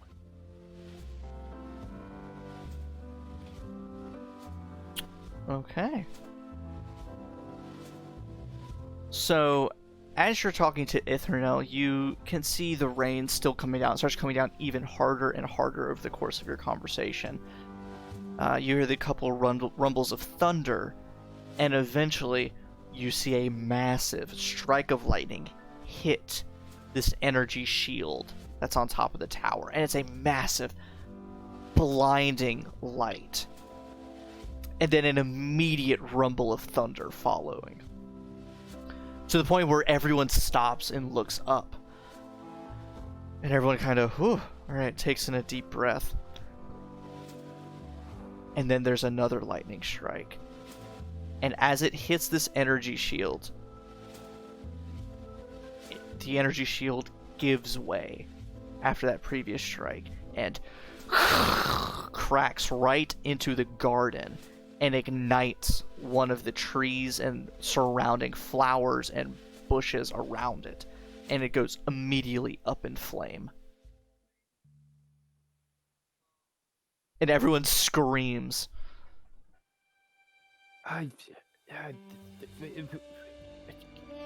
We should get inside.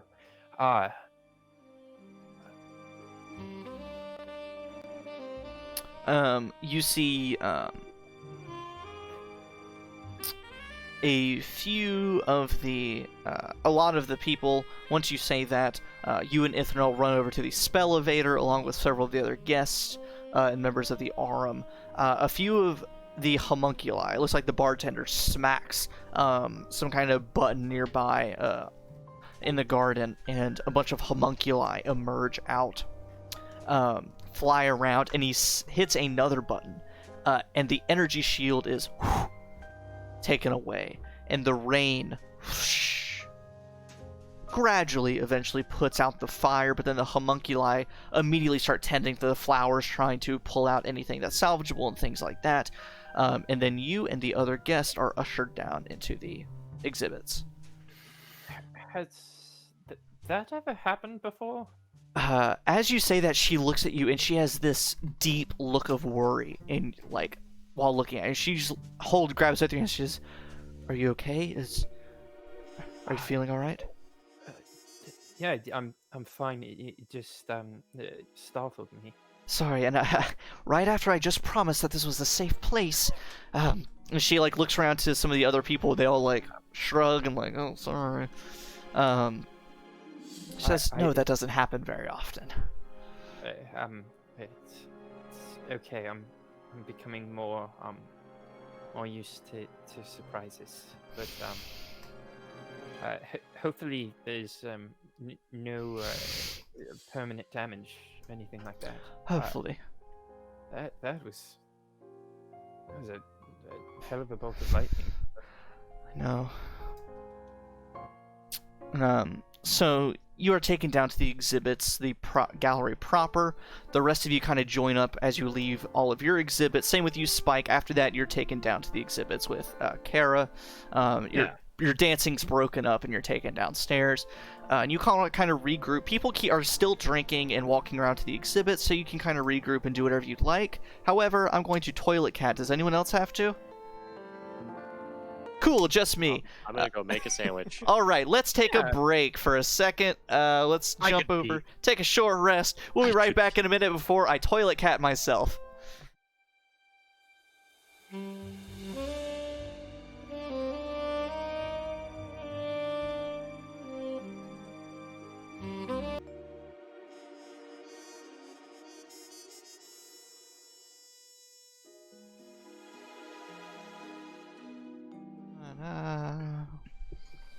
I just couldn't come I up was with really something. enthusiastic. Yeah. Oh well. So, my lovely mod, she ordered Chinese food. So I've got a fortune cookie here that I'm going to open up and read for everybody. And it'll be the, it'll set the tone for the rest of the session.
Groundhog Day of D&D. Yeah.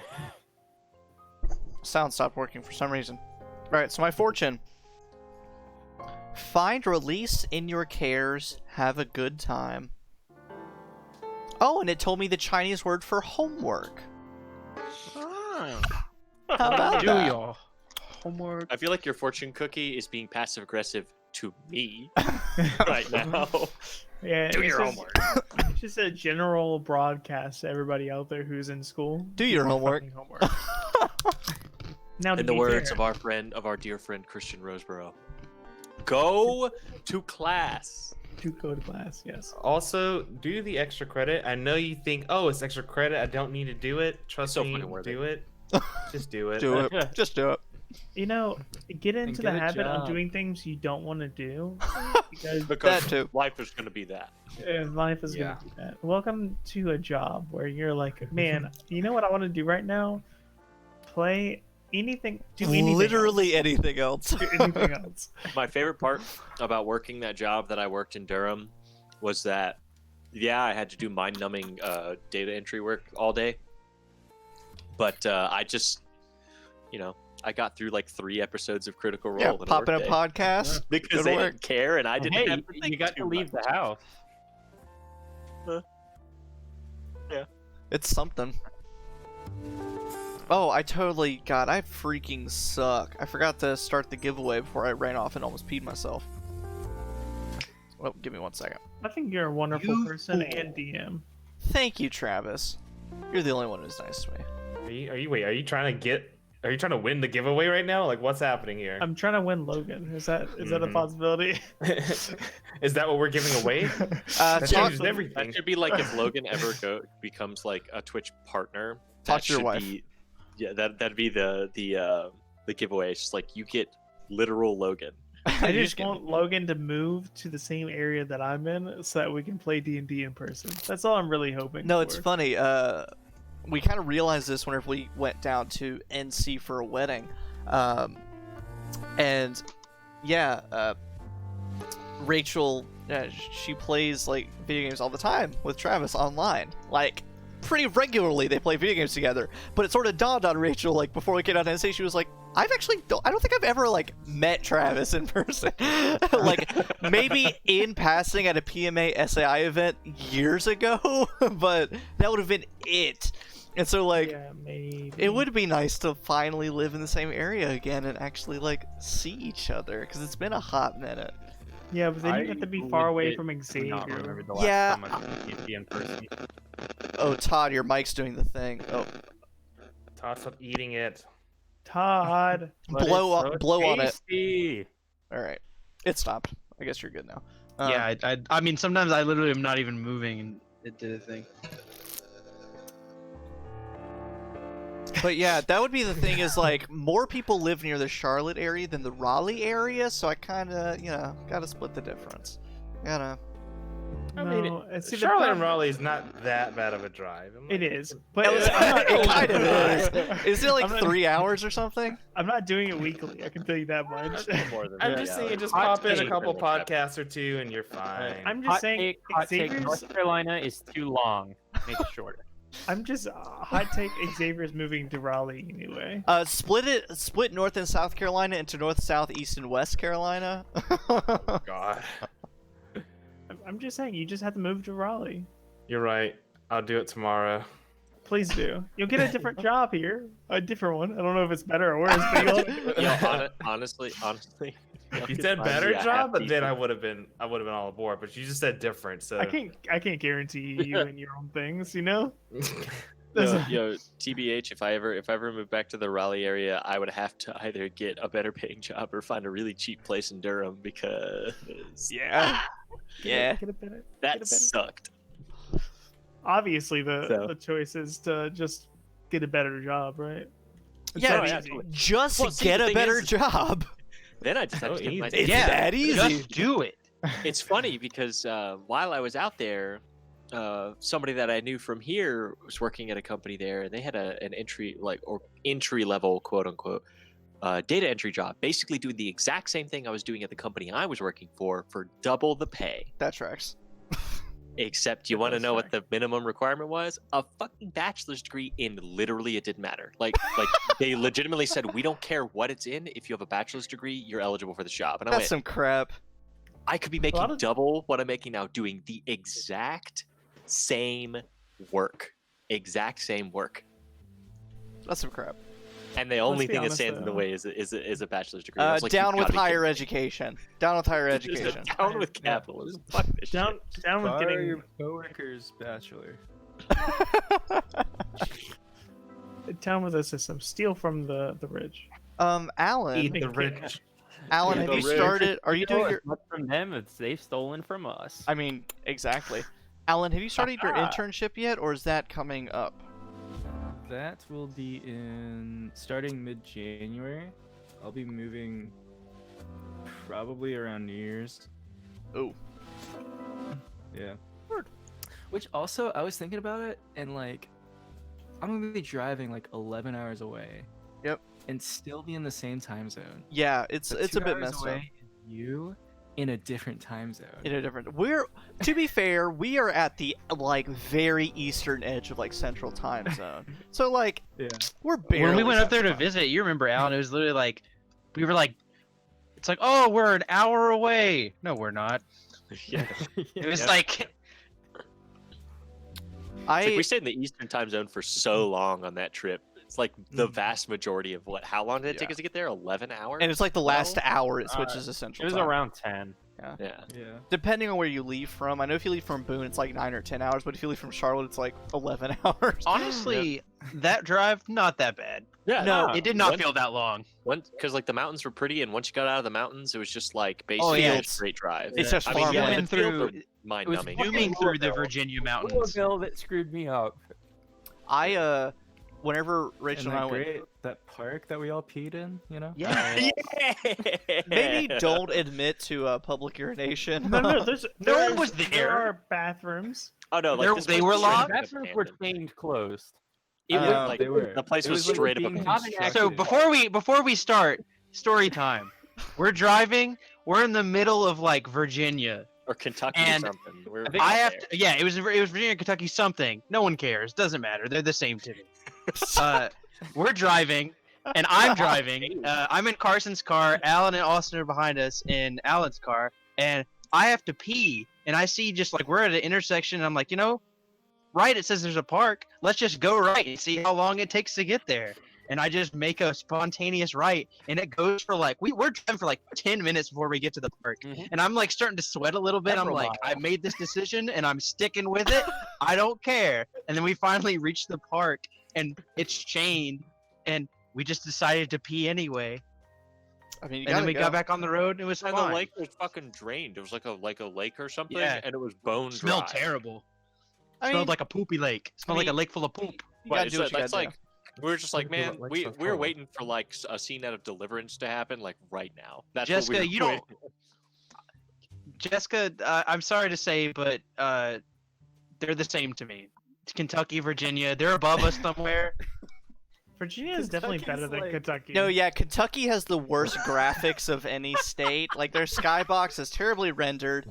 The textures are not good. Yeah, when I was driving through Louisville, the frame rate. Yeah, the Also, frame rate. in Louisville, Kentucky- Louisville. Why isn't it Louisville? English is stupid. Is that French? I don't I was know. gonna say, I'm It's pretty sure stupid. I'm pretty sure that's French. Louisville. I just- Louisville. Who was in the car with me? Was I riding with Alan or was I riding with Carson at the time? You were in Whenever with Carson when we got to Louisville because saw- Alan and I went the wrong way and we went through a very scenic lake town and Alan and I had a great time. And That's we nice, yeah. got to see Was that? the Oscar Mayer Wienermobile in person. did? I've Nice. never seen. I was Really? like, it's totally made Oscar, up. It has to Oscar be. was jubilant. See, they got to see Wienermobile. Alan and I shared romantic drive at sunset past a very already- nice lake yeah. community. I've already. We had a seen better it. time. Alan and I held hands. We sang Weezer songs together. Did you kiss? I tried, but Alan said no. For my heart belongs to another, and he closed the locket and hid it in his pocket. I don't know who it was.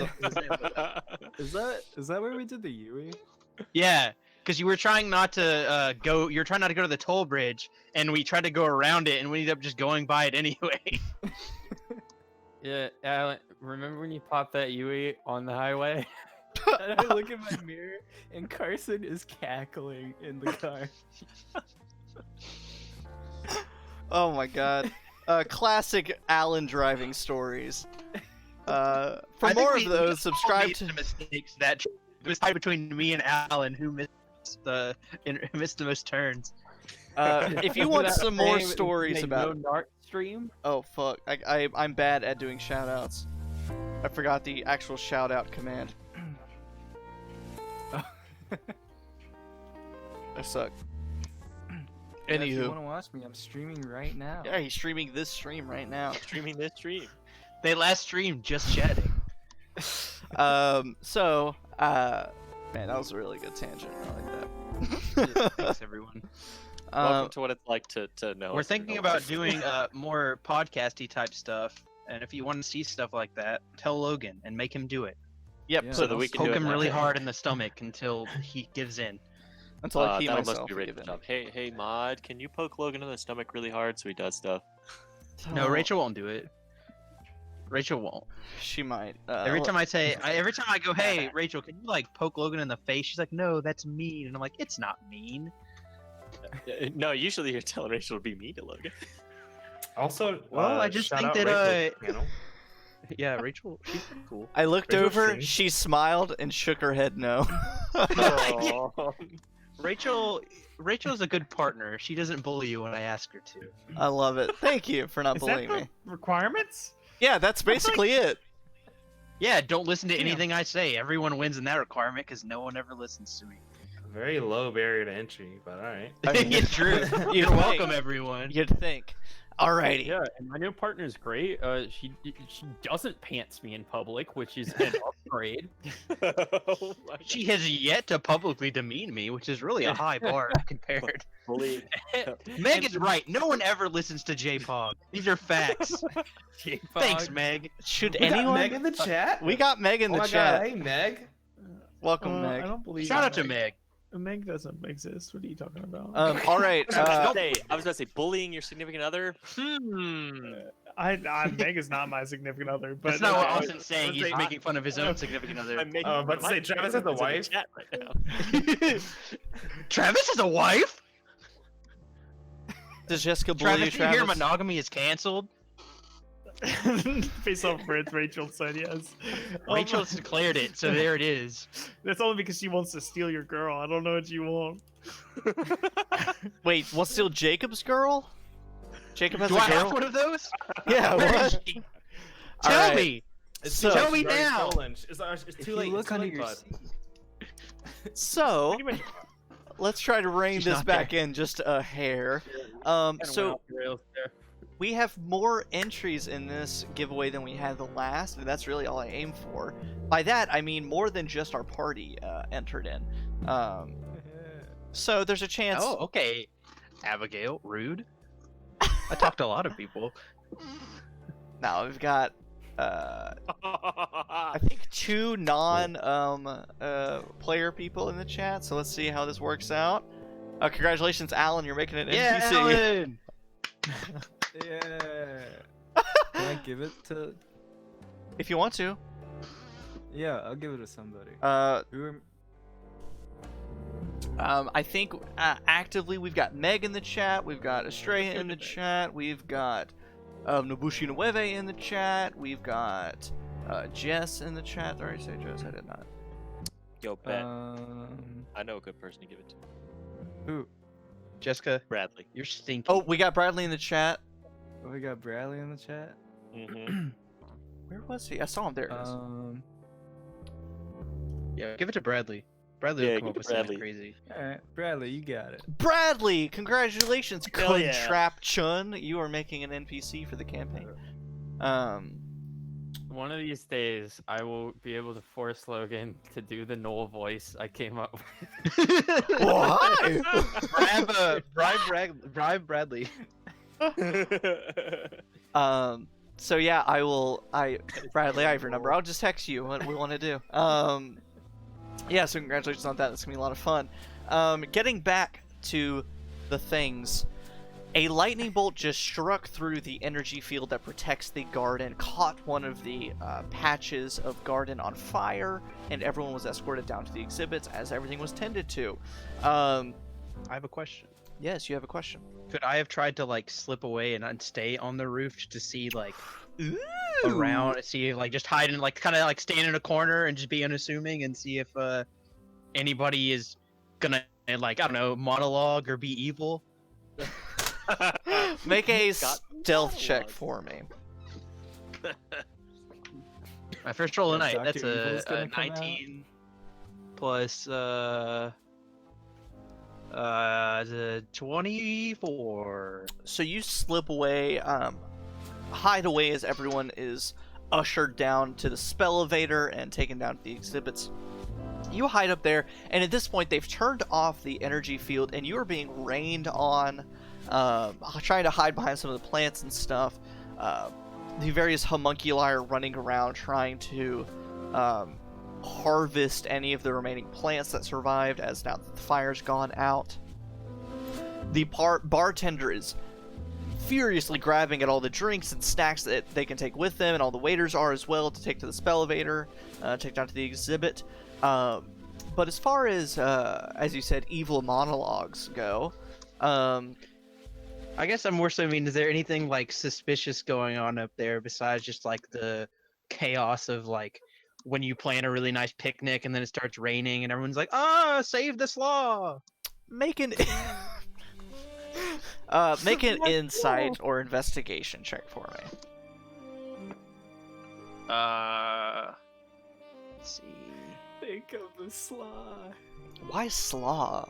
Go for like potato salad. Okay, man. listen. So I had barbecue the other day, and I really hate slaw. And I had a barbecue sandwich, and I forgot to ask for without slaw on the top. And I just was thinking about slaw. So, challenge for everyone in the chat: post your favorite like barbecue side. I'm talking like hush puppies, fries, potato salad, mac and cheese, mashed potatoes. Hush puppies. Anything? Hands down. Did I say You're say it wrong. out loud? I said put it in the chat.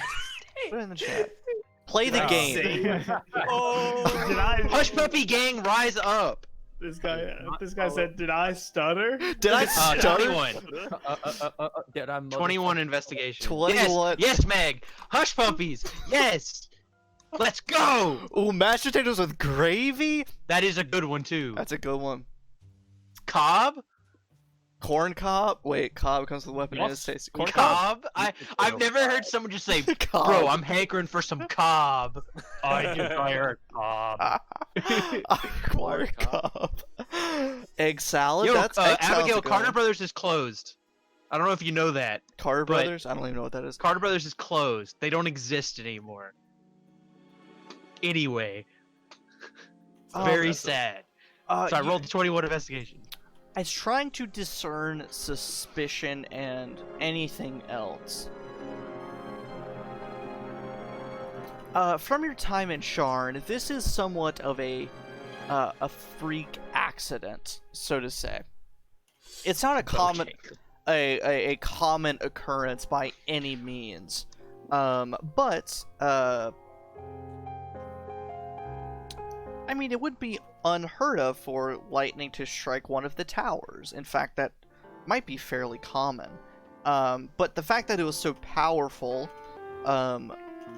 might lead you to believe some additional arcane nature about the lightning. But you can't identify a source, no one's acting suspicious about it. So really, there's not much to go on. But it does seem a little bit above normal lightning. And going back to the moment when like that happened, was there, because of keen mind, I'm assuming I would remember who was on the roof when that happened. Yeah, and none of them. Was there... Oh, go ahead. What's your question? I was just gonna say there wasn't anybody that was like close to the tree or anything like that. No. Or the foliage. No. Okay. So I'm gonna chalk that up to a freak accident, or if someone did do it, then they probably went back down with the crowd as like everybody was like ushered down. So I'm just gonna make one last little like check, visual check, and then turn around and go back downstairs and try to meet up with Varian or whoever I see first. Okay.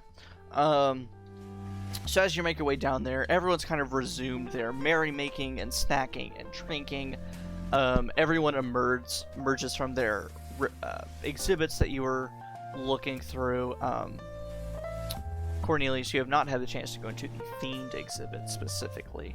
But you all kind of regroup and inform each other of what happened, that there was a lightning strike, caused everyone to retreat down into the exhibit itself. The storm is getting worse.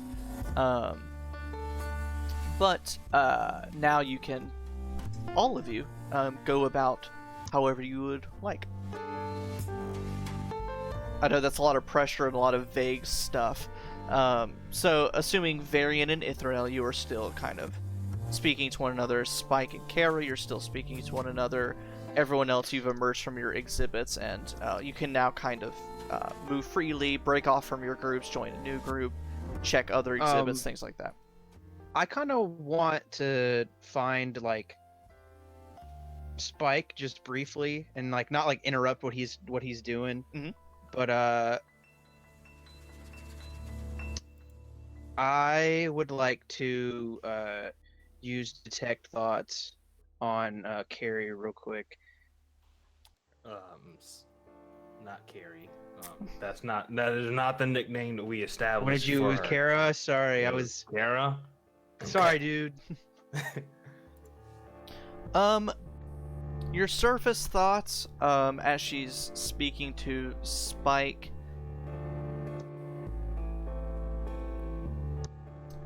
I mean, you're getting positive vibes, at least. She seems to like him and appreciate his company. She believes him to be fairly down to earth. Okay. And as far as other surface thoughts go, she sort of admires this identity he has now. Because it's not, as another Warforged, she kind of understands that any Warforged identity is not the one that they were given or born with. It is one that they have taken upon themselves. And so she's kind of admiring this identity he has. And as I'm doing that, can I do a quick insight check to see if there's any malintent going on? Of course, and you were inspired if you need to. That's 25.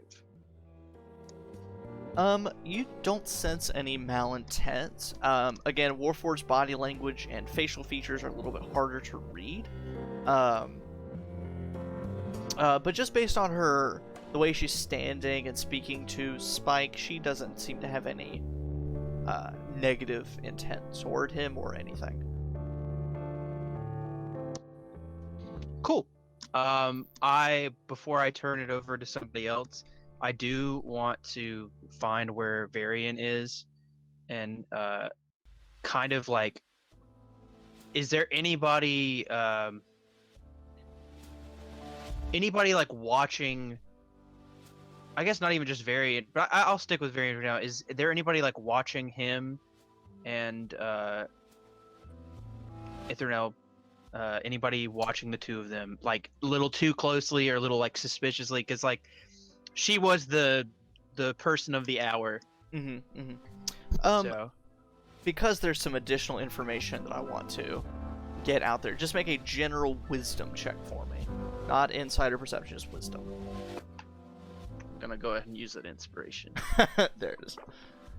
18. Okay.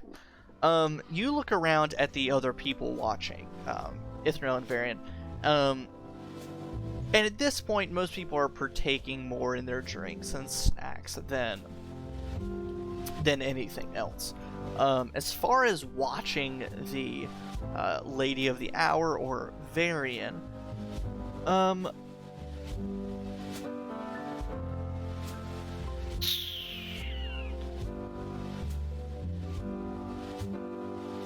Carson looks so intrigued. He's like, "Is there?"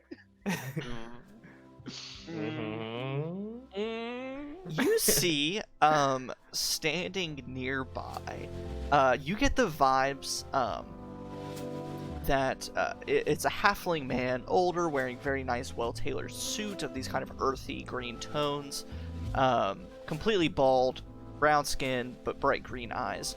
He's standing there with someone that you can assume to be his daughter. Similar brown skin, green eyes, and lighter brown hair. That he sort of has his arm under hers and is waiting to interject into Varian and Ithernel's conversation. As you look at Ithernel and Varian, what kind of body language are you exuding or facial expressions as you're speaking to Ithernel? I think I'm genuinely interested in what she has to say. I mean, she seems like an interesting person, and almost doubly so because she kind of openly hand-waved away the pretension. And I mean, I'm kind of a nervous, fidgety sort by nature, but I also grew up in a strict family, so I probably have like good posture, but I'm also like tapping my hand against the side of my leg. Fair. And Donovan, you pick up that Ithernel is clinging is the wrong word, but she is trying to Doting. She's trying to be there with Varian, to some capacity. Like you probably would have seen her like cup his hands and like make sure he's okay and things like that. Keep her arm under his arm. But then you see this halfling father and daughter sort of waiting to break into the conversation nearby. And I don't know who they are. Never seen them. You have not seen them. I mean, you saw them at the party kind of in general, but you have not met them yet. What color rings? The older man is wearing copper rings, but the daughter doesn't have any. Okay. And what I'll do is, if everybody is in like the same area, kind of, I'll just kind of watch and see if anybody's paying a little too much attention to any of us. Like, okay. I know we're probably dealing with some kind of shapeshifter, so Gotcha. anything like weird. I'll kind of like take a position at like a location, a good vantage point where I can like see kind of where everybody's moving around, and just kind of like pretend I'm looking at an exhibit, but really just like keep a good eye on everybody just to make sure no one's gonna blow them up or something. Yeah, you kind of put those reporter senses to good use. So go ahead and you get to choose persuasion, or not persuasion, excuse me, perception, investigation, or insight. Investigation every time. 28. No one that's out of the ordinary. I mean, you see people that will drunkenly linger too long looking at one of you, like, oh man, he's kind of cute. You see, like, an older guest of the Aurum, like, look at Gwendolyn as she walks by in her beautiful dress and hair pulled up. But nothing more than that. No one being too, not trying to pry in any way or follow. I've taken up enough time. Someone else can do some things. All right. I will just keep an eye out. Yep. And I'll kind of open it up to whoever wants to go. Pass it on to you. I kind of want to see what this dude is that's about to try to talk to Arian. If no one else wants to jump in. As Varian, you're standing there next to Ithranel, you hear this voice boom out throughout the atrium, and it jars you, and you see Ithranel. She rolls her eyes, and she says, he does this to everyone. Just water off a duck's back, water off a duck's back. And she scoops her arm in yours before you get a chance to say anything. And this halfling man walks over with his daughter. They're both wearing, like, very elegantly tailored green formal attire. And he sticks his hand out to you and says, Ebenezer Rackley, I own the Rackley Terrace in Upper Tavix Landing. I'm the patriarch of the Rackley clan, and this is my daughter Magdalene. And you are, sir? Varian de Madoni. It's a pleasure. Lovely to meet you, Varian. And like I said, this is my daughter Magdalene Rackley, and I am Ebenezer Rackley, owner of the Rackley Terrace in Upper Tavix Landing. And how are you enjoying the evening? Yes. It's been lovely. That's wonderful. This is my daughter Magdalene. Yeah. I'm No way.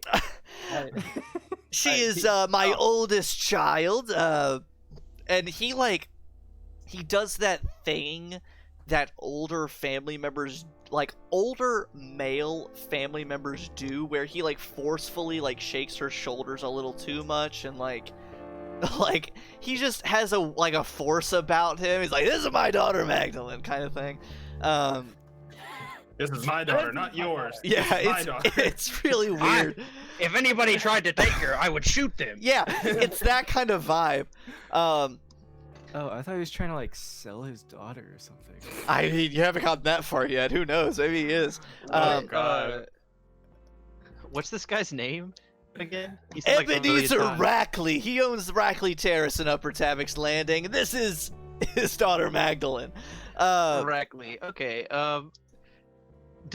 What's the vibe that whoever Mary is with? What's the vibe that she is like towards him?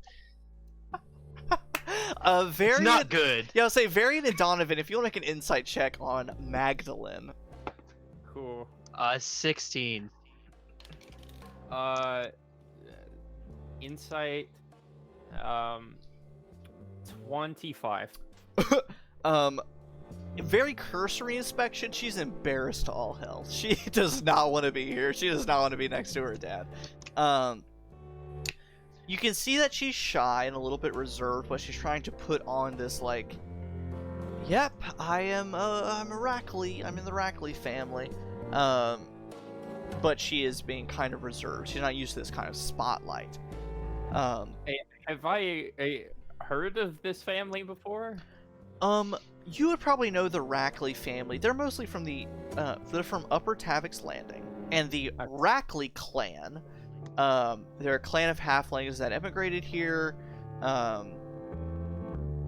And Ebenezer Rackley, you remember seeing his name a few times.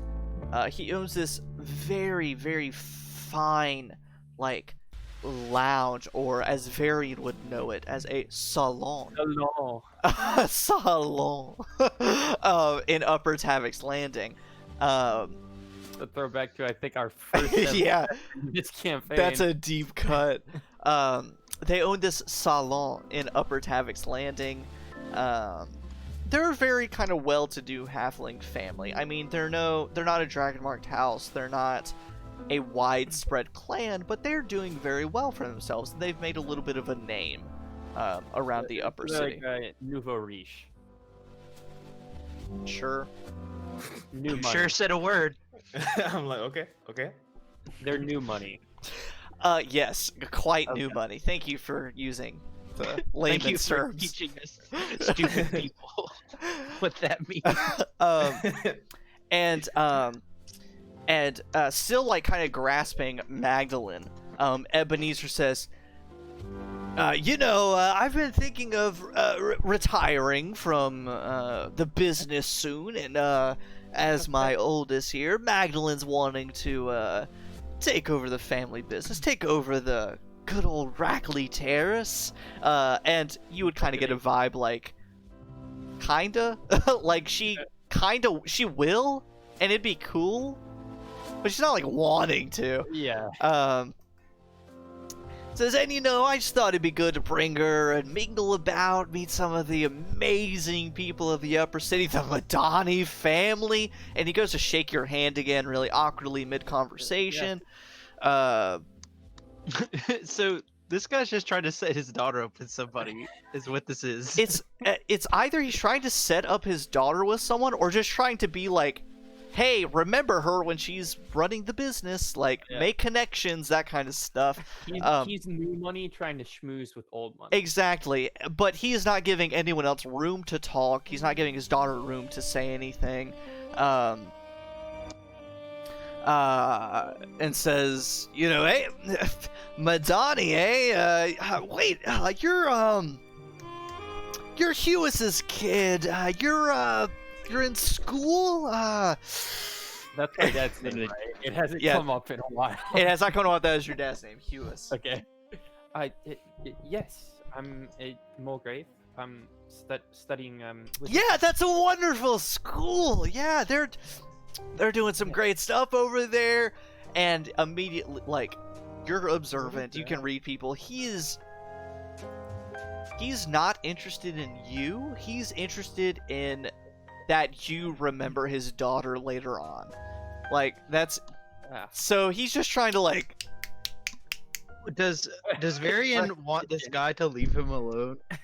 Does it look like Varian and people he's with are like, I don't want to talk to you, Ithranel has her, like, arm, like, underneath Varian's, and is just standing there kind of rolling her eyes.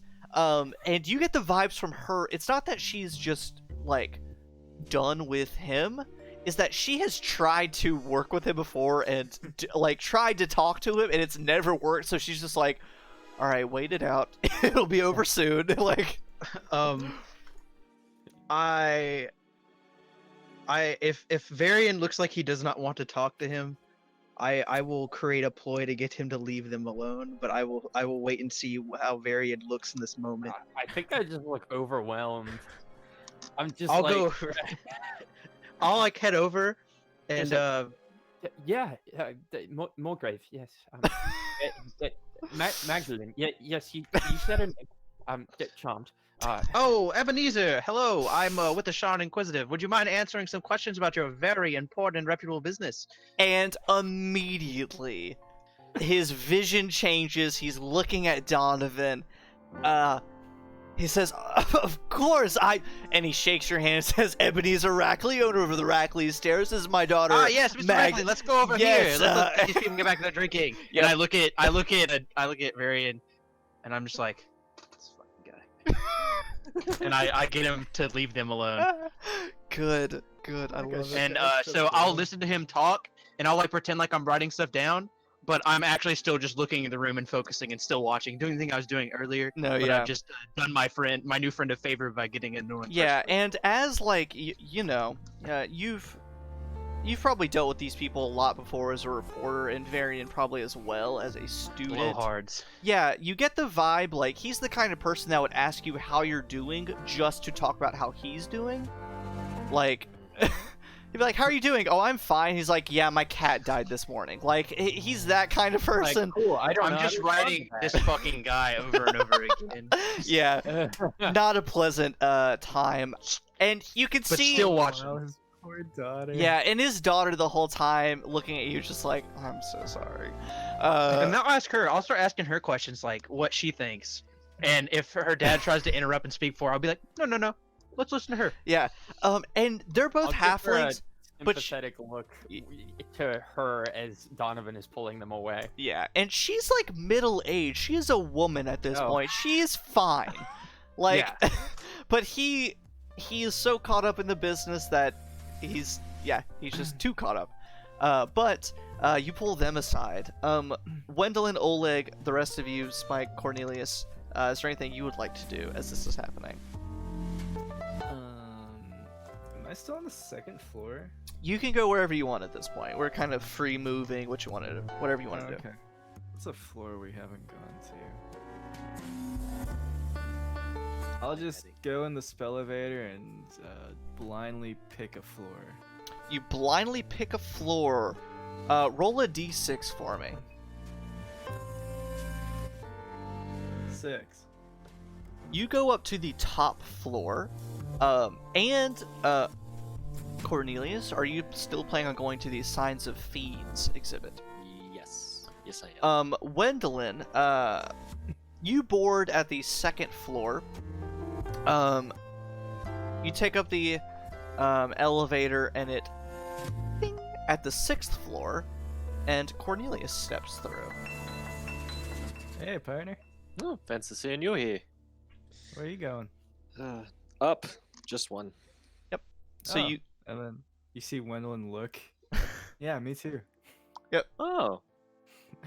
Wait, why are you going up to the 7th floor for? I don't know. Just cause.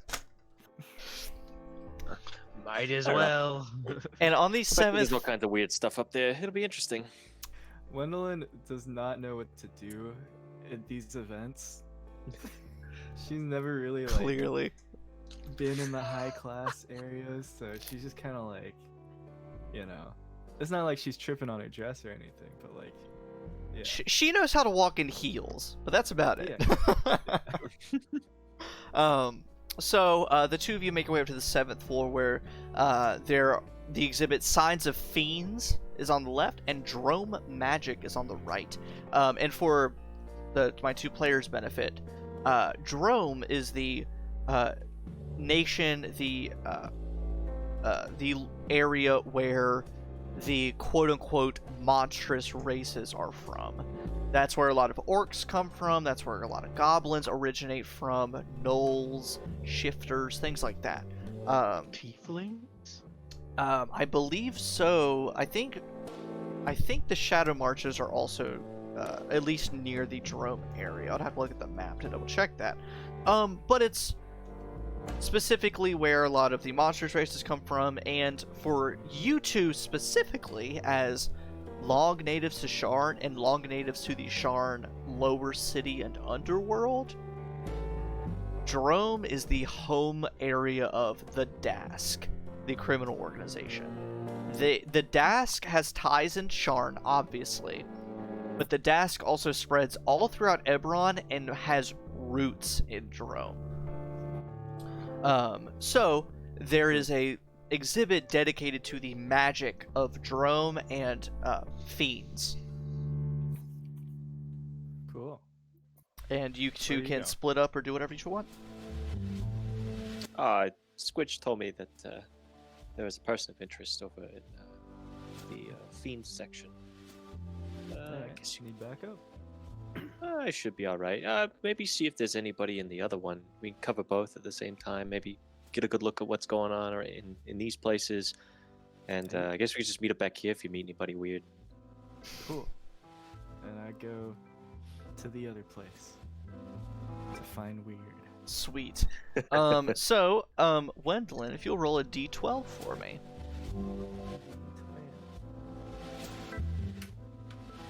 That's a 2. You see a familiar face, a familiar duo of Ada Reese and her husband. You happen to walk in as they're both pointing at some of the old antique maps on the wall of Jerome, and saying like, oh wow, look at these beautiful maps. And then they kind of go on, they're like, oh, isn't this city so beautiful? I mean, it's just lovely. And then they see you walk in, they go, and there's a moment of like, Gwendolyn, yes, dear, how are you? How are you doing? It's been a minute. I heard that there was a Mr. and Mrs. Reed. Yeah, and they hug you. Yeah, they give you a hug. What is your passive perception, Gwendolyn?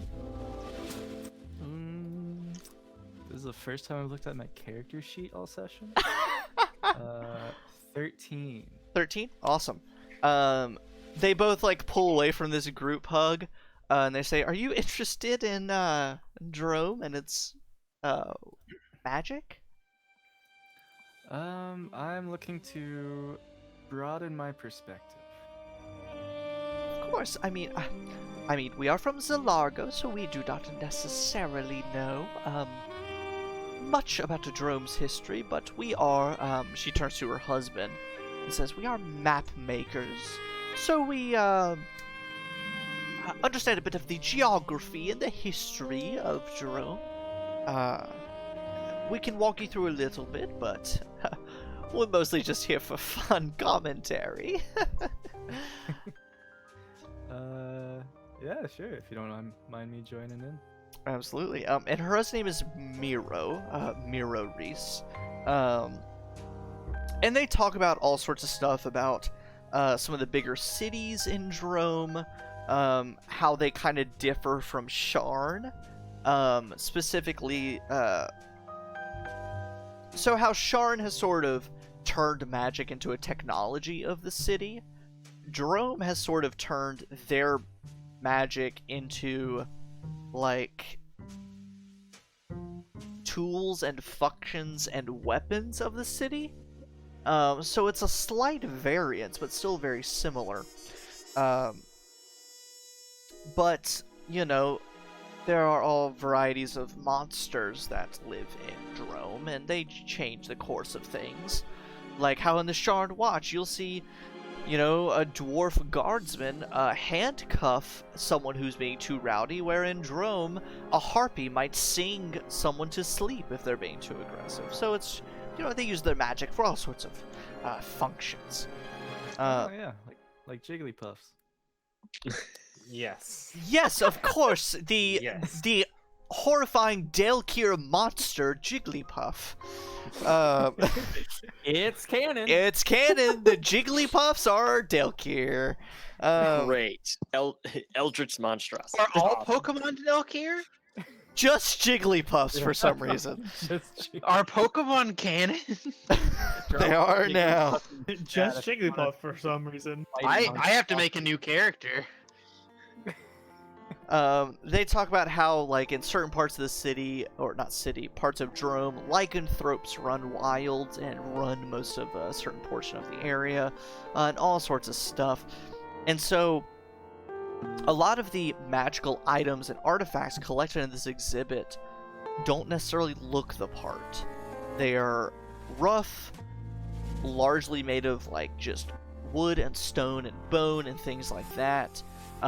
But due to the supernatural magic of Jerome and their people, and the hags and lycanthropes that live there, the entire place is full of magic. So, but most of their their background in map making and stuff, they can't give you a whole lot of nitty-gritty information. But if there's any questions Alan has, you can try and ask them.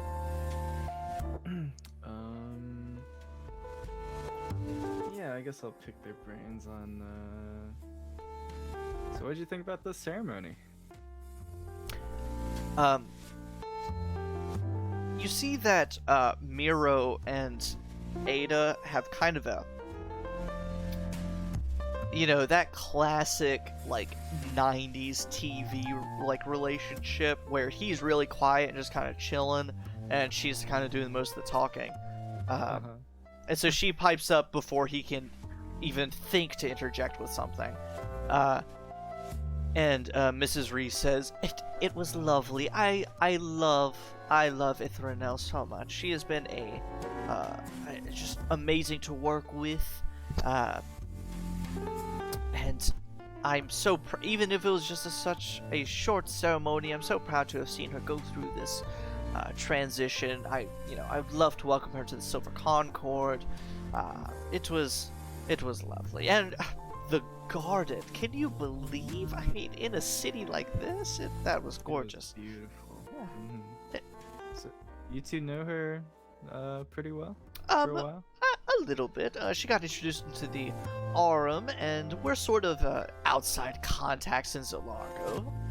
So they kind of paired us up for a little bit, sort of her first trial, so to speak. And so we traded a few knickknacks here and there. She worked with us, and she was just lovely to work with. Cool. So she's the one to thank for some of the exhibit pieces. Yes, and I mean, we're to think a little bit. Sometimes if we find something that would be perfect for the Aurum, we will offer it up, but it's really up to them to really finesse their collection. I mean, there's all sorts of stuff out there. I mean, some of this stuff is the best curated artifacts that you'll ever find. Cool. And then, oh yeah, how's how's the rest of the family? How's Roan, by the way? We rented a room, or multiple rooms for them in the district, but they're doing fine. They're looking after each other this evening. I mean, it's been a little while since Miro and I have had a night to ourselves, so... Yes, and I'm really sorry you had to meet us in such a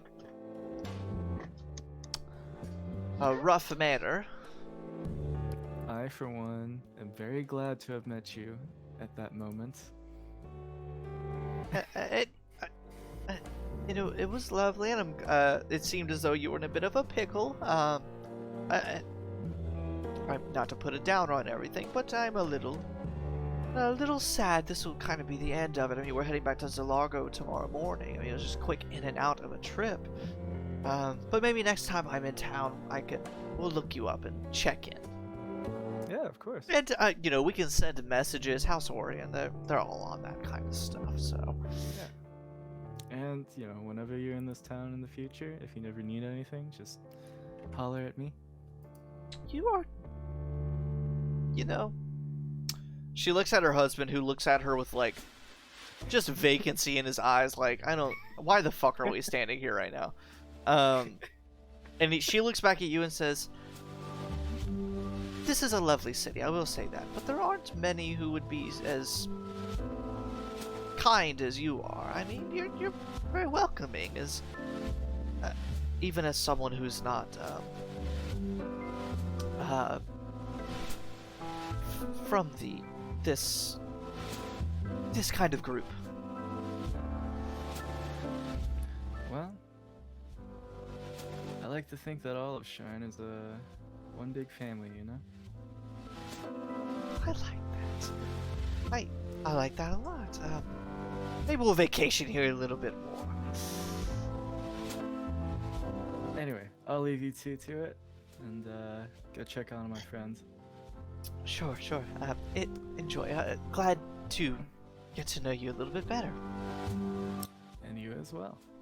And her husband Miro, as you're walking away, he kind of like like dad coughs, and as you kind of like glance back and look at him, he looks at you and he's like, "Yeah, nice to meet you." Am I still close enough? Can I do like a Yeah. handshake? Yeah, sure. Okay, yeah. I do like a very masculine handshake. I imagine all these years of like working the streets and stuff, you have just the brutish, like heavy handshake, and he's a halfling, so it like shakes his whole body. He readjusts his glasses, and just kind of like nods at you and goes back to his wife. And I would like to make a mental note of seeing Roan before the night has ended. Wait, what was that? Going to see Roan later in the night. Because you said they were leaving tomorrow? Right? They are leaving. Would you like to inquire about what inn they're staying at? Yeah. Sure. And it's actually an inn you have heard about recently. It was... This is about to sound really bleak. It was the same inn that half-orc dignitary stayed at before he died. I know that's a little bit bleak, but... Oh, yeah. I mean, nice that they're still in business, you know. Yeah, I mean, he didn't die at the inn, so... but they are staying at the Grey Dragon Inn. It's in the same district. It's not, it's walking distance. Cool. Alright. That's written down. Yo, Wendell's gonna go get laid. Everyone's getting laid. You know, I think that's what everyone needed after, like, 7 sessions of, like, serial killer investigating and almost getting blown up by a terrorist. Just go get laid. And then long rest, and then you're done. Good old sex-positive stream. Hey, modern problems require modern solutions. Exactly. Right there, all right? So, Wouldn't it be nice? Wendellin, you wrap up your discussion, and then we'll bounce over to either Cornelius or Oleg, whoever's wanting to take the lead. Meg, I don't know. I'm gonna be honest. I I don't don't know. lie, Donovan. You know. Everyone's getting laid. This whole night. And see, I don't know all this. Everybody's getting laid shit. Well, I don't know about this. Everybody. if you stopped watching everybody, then you know. Donovan's upset. I'm sorry. He's not We had a getting job laid. to do. Oh, okay. I thought we were here on business. This is business. Listen, Have you not heard the? Business with a dash of pleasure. Business pleasure. Gwendolyn has been enjoying the free drinks and snacks, and so may not remember exactly why we're here at points. Bananas. Professionals, everyone. I mean, haven't you heard the song "Let's Get Down to Business"? Let's get down to Defeat the Huns. What do you think? Yeah, what do you think that was yeah. about? Defeat the Hun. Yeah, not sex. Banging. So, Oleg and Cornelius, you two, whatever you First would of all, like to be Abigail, doing. rude.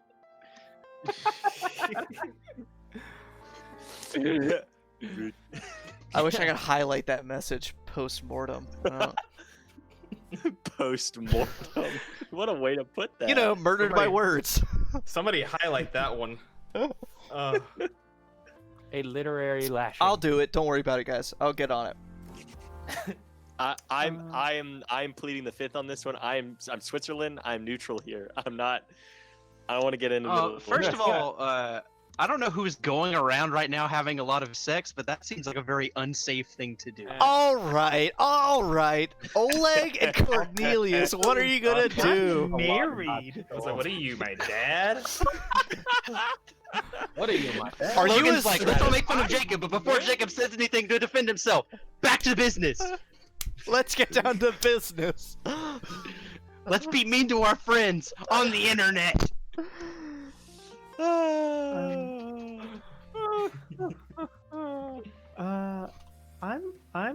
gonna be honest. I think Oleg's just straight moping about the fact that he can't take all the shit. Cool, Del Carey. All right, Oleg is moping. I think he'll probably make sure that he is within, like, he's just gonna go to a bar that's down there or something. He's just gonna chill.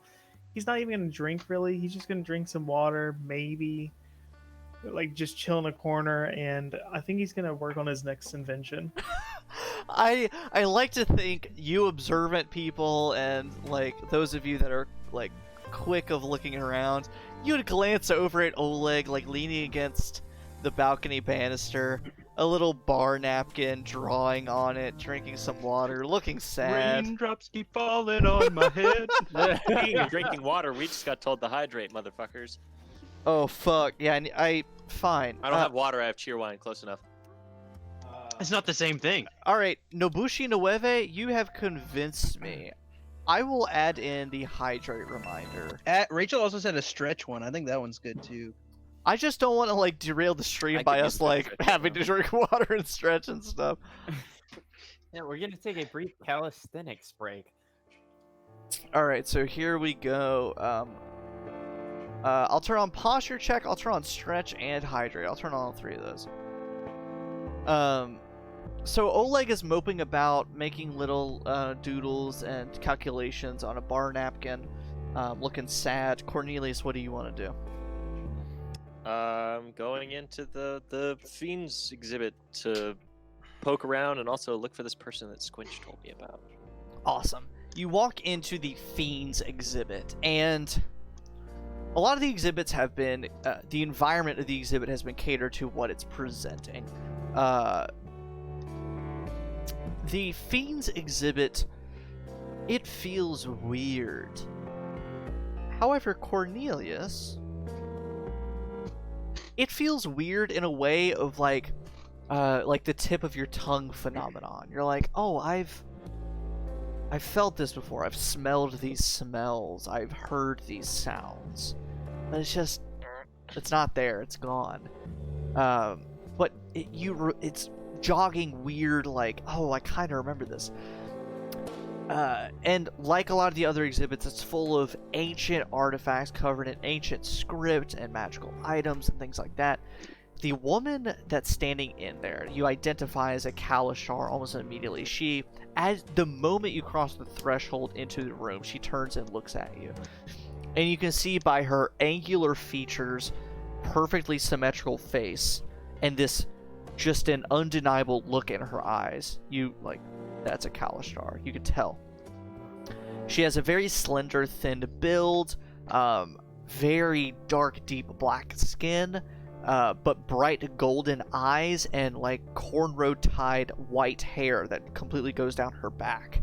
And she turns and looks at you as you walk in, and then quickly turns away and looks at the exhibit that she's looking at. Like quickly turns away in a, oh okay, and then like goes back to it, or quickly turns away in a uncomfortable kind of like, oh shit kind of way. Make an insight check. Gladly. That sweet advantage from the ring. That's a natural 20. Total of, in case it matters, 26.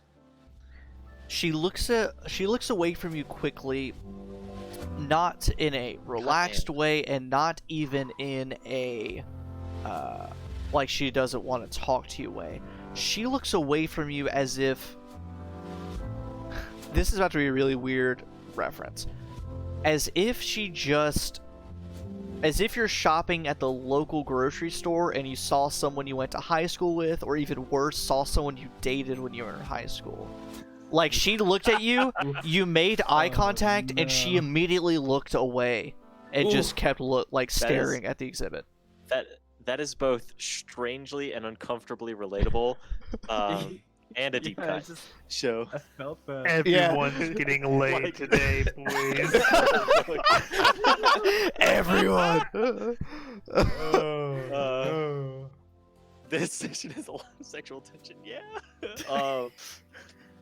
Just does not look familiar to me. She's she's acting. Don't even in a way remember that, her. like a strangely familiar kind of familiarity. I mean, kind of thing. you can identify that she's a Kalashar, but she doesn't jog any specific memories or familiarities to you. But you can tell you clearly jog something for her. She identifies something within you. Okay. Hopefully Cornelius has better game than Austin. Yeah, says my literal girlfriend. LOL. Oh, dang. As opposed to God. your figurative Abigail's girlfriend. firing a lot of shots today. Yeah, she is. Oh no! See, honestly, she just roasted herself. Yeah, you know, Jacob, you got a point. She You got just a point. roasted herself. It was enough.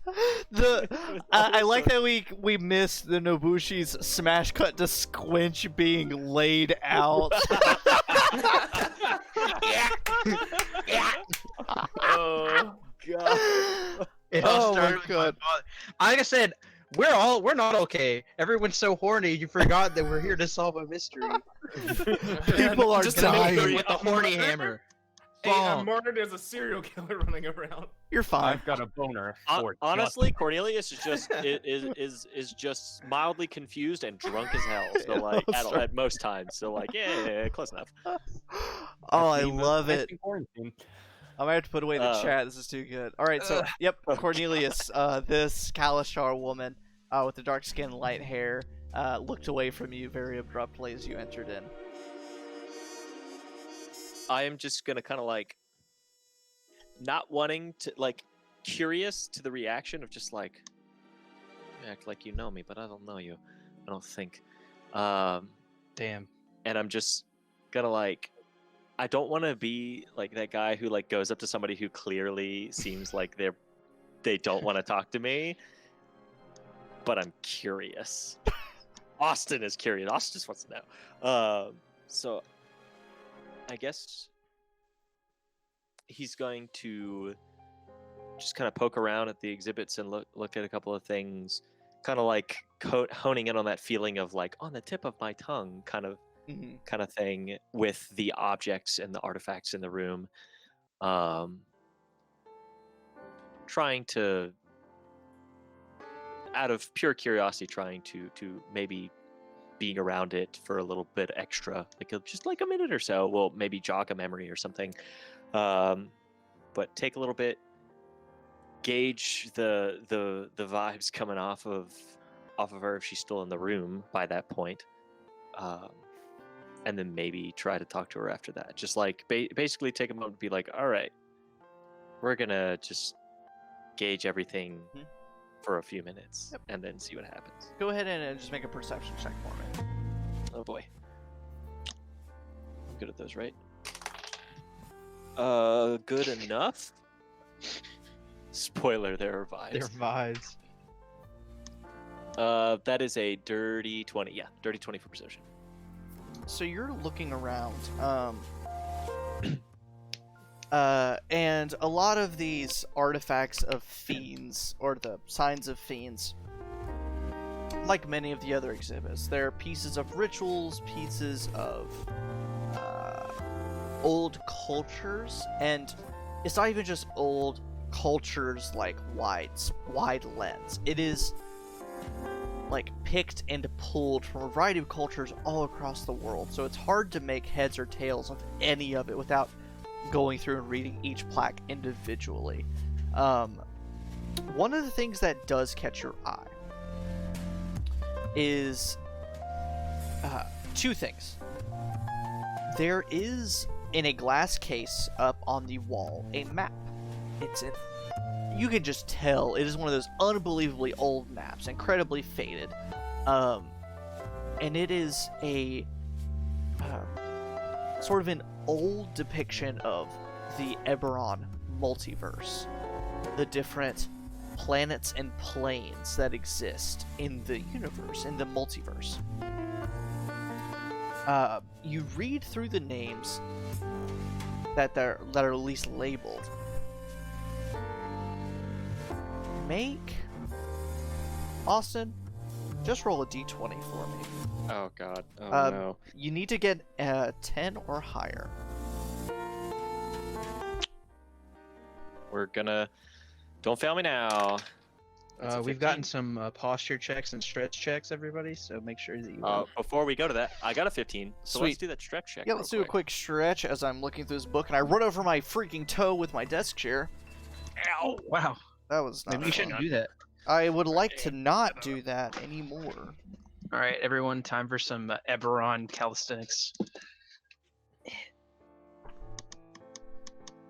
Ugh.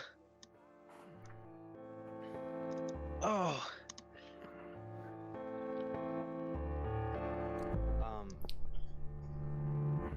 Backsides, please. I don't think so. That's not the kind of stream we're Not going that for kind here, of stream. Whoa. That's a Patreon exclusive.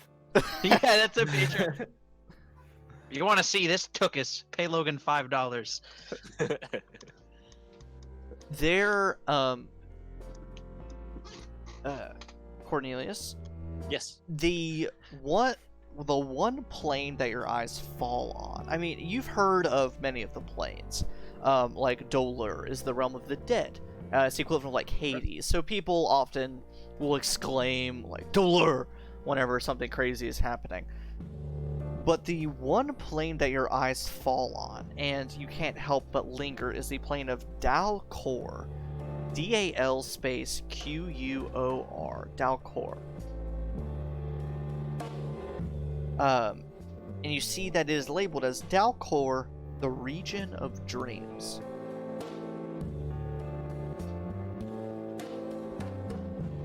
There's no other information about it. It's just a map with labels and such. But if you wanted to, you could search around further in here. But as you break away from the map, you look over, and this Kalashar woman seems to actively be avoiding you. Whenever you move around the room, she moves around the room and keeps a distance from you.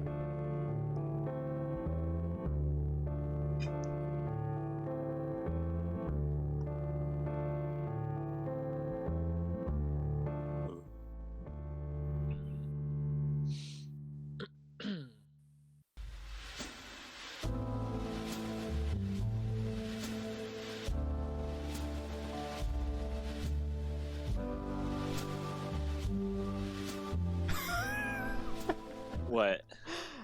Just seemingly human. I love that. I love that meme. It's so funny. Seemingly human. How does he know about that joke? I'm pretty sure we've said it a few times. That's how I introduced Cornelius. Seemingly human. I was like, oh, He's passed that around. Seemingly human, everybody.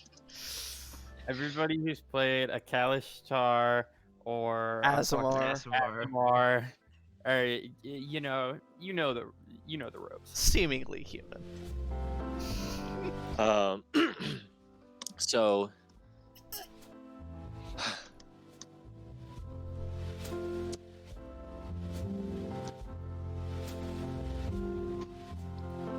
Cornelius is just like, all right, fuck it, what's up with this?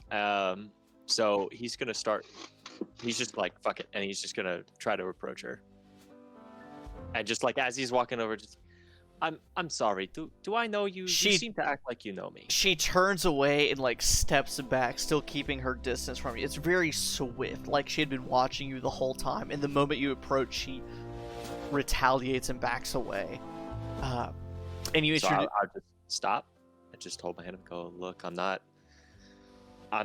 I don't know who you think I am or what you think I'm gonna do. I'm not here to hurt you. You're acting like you know me. I'm just looking around. I'm sorry. Do I know you? Says my name is Ipa. I'm a curator in Upper Dura, the Biblioteca del Prisma. And you see that on her fingers she has the rings of the Gold Concord. Well, you're gonna have to hit me with that name of that place again, because I'm writing all this shit down. Effectively Spanish, Biblioteca del Prisma in Upper Dura. And you've heard of that. It is a very fine private library in Upper Dura. And she seems to be the curator, the owner of it.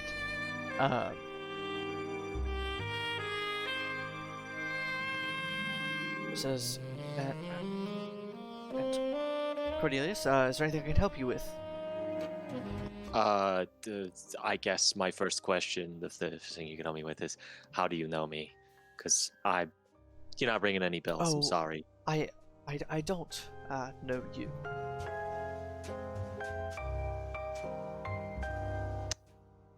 color me a little confused. What? You know my name? I didn't introduce myself, so you know my name.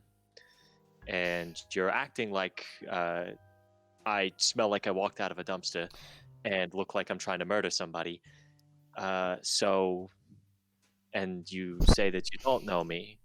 So I apologize, I'm a little confused. Well, I've heard your name. You're an investigator in Dura. How much is apparent? You're getting quite famous. Congratulations on that. Thank you. I guess.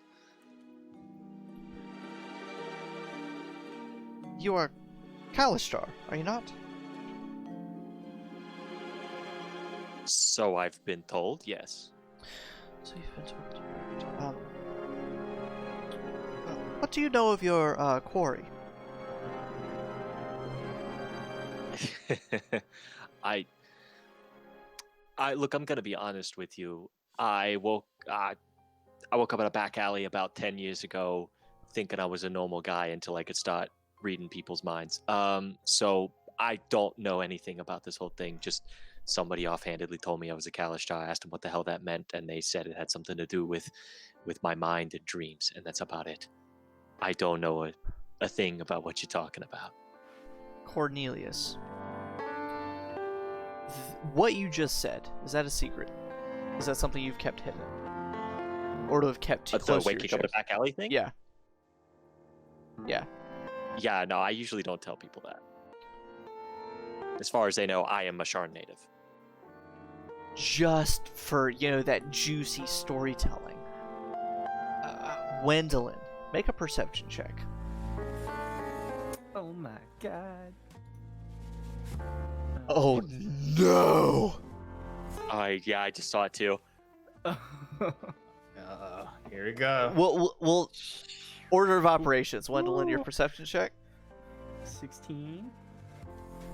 All right, you're still engaged with your conversation with the Reeses. 8. Cornelius, you mentioned waking up in a back alley. You don't really know too much. You were told you're Kalistar. You're in this room that is filling you with these tip of the tongue feelings. It's like tip of the tongue, but for all of the senses. You're in a state of discomfort and stress in a way. And you're looking at this other Kalistar woman. What kind of flashbacks does this trigger? Speaking of your alley experience. Oh fuck. Oh no. Is this about to be the big reveal? Austin, do it! It's the time! No, I don't fucking know, man. I don't know what I'm supposed to be doing right now. Can you take that up a few more octaves, please? Right? I can do this. Oh no! Was that Jacob? I didn't see anybody's mouth move. Discontinued. Stream over. Oh no. My mic was muted. It wasn't me. I don't believe you.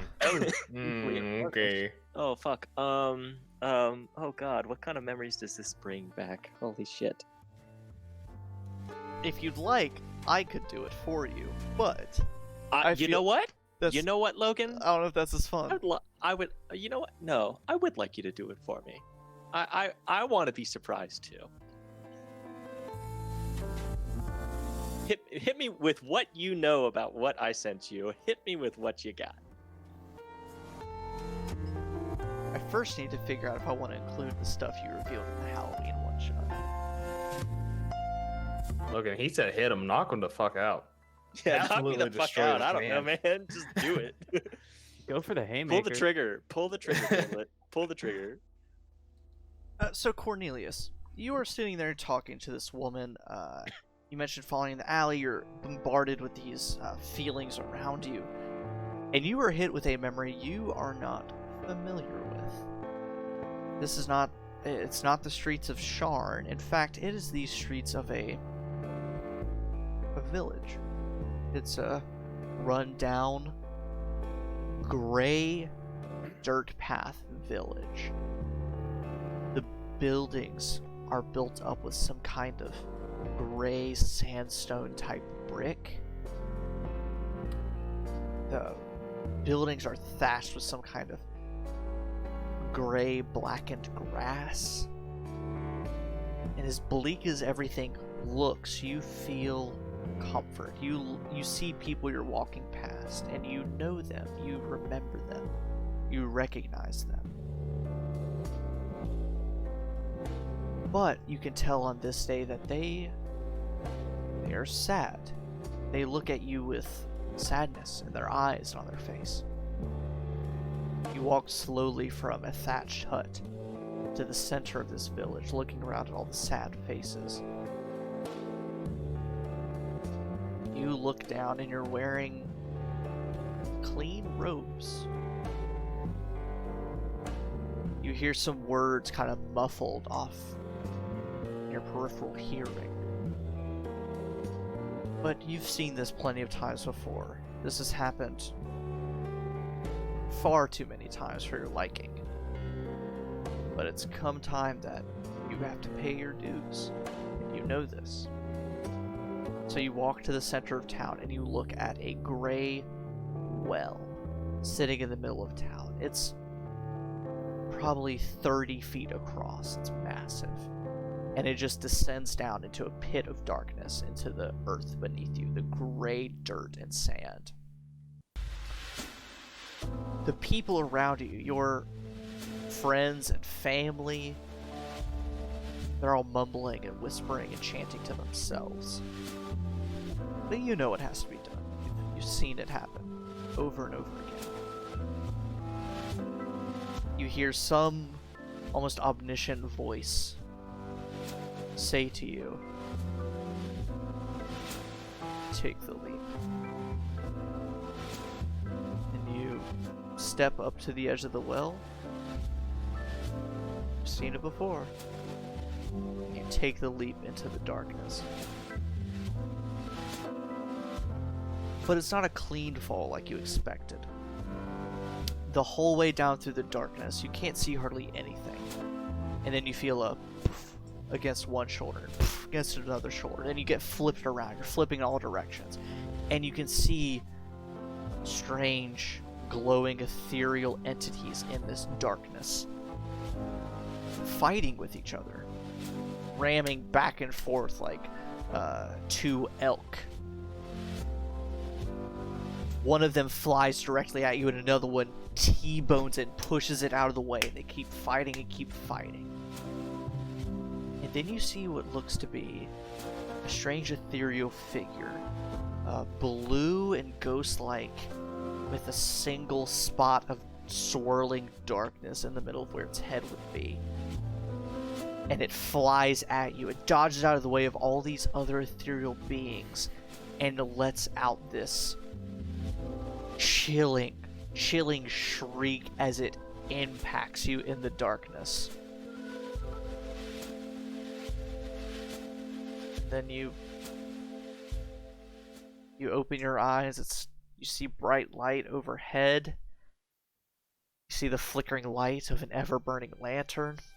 And you hear some urchin nearby say, "Hey man, you got any fucking sovereigns on you? I would do fucking anything for anything for a drink right now. I have been clean for so long. I just need silver, a couple copper, anything." And you look up at this sad figure before you, and you immediately analyze them from head to toe. This dwarf street urchin who hasn't had a coin in months, and if they've had one, they've merely spent it on drink. Their clothes are nearly falling off their body. They're not going to do anything with your coin. But then you start thinking, like, who the fuck is this person? I've never... What? Who are they? And then eventually they kind of shamble away, and you look around into the sprawling city of towers before you and begin starting anew.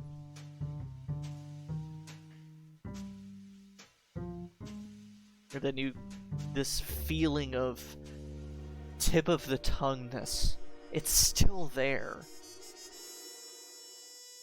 But you kind of settle back into this exhibit of fiendish artifacts, looking at this Kalashar person, looking at you in almost fear.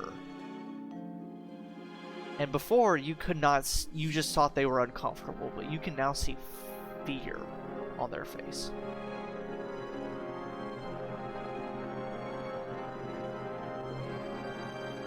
And kind of like, I imagine, like, I said, like, I did the whole explanation, like, I don't know what the fuck you're talking about. And then it's just like, suddenly it's kind of like, mind goes numb, and then just like a bunch of memory floods back. And so I kind of like look a little blank and it's like a little slack jawed for a second before I just kind of, look back at her and I kind of tilt my head a little bit and just, no, I don't know anything about my quarry. What? And do you? You can tell she saw that. She saw that in you. She says, I could feel, I could smell it the moment you walked into the gallery. You have an aura about you. I know that's what all, old seers and fortune tellers say. You have some energy about you, but Kalashtar do. You do. You have a quarry with you. With me? Is that unusual? Does that not happen normally? What do you know about Kalashtar? Like I said, I know nothing. They told me, look, I asked somebody, or they said somebody said something about it to me once. They said, "Oh, I can tell that you're Kalashtar." And I was like, "What the fuck are you talking about?" Is that like a fucking insult or something? I didn't know anything. And all they told me was that it was a gift of some kind. And they said, they asked me if I had any dreams, and I said, no, I don't have any dreams. It just, I go to sleep and I wake up. They said, well, there's a reason for that. They said that my mind works differently, and that the world, like the world beyond the world in my mind, I don't know how to explain it. They didn't explain it very well. They didn't tell me anything about it. They just said, this is what you are. Congratulations. Said, okay. Whatever the fuck that's supposed to mean. It's hard to explain. I mean, how does you want to explain dreams? But, there's a reason you don't dream, per se.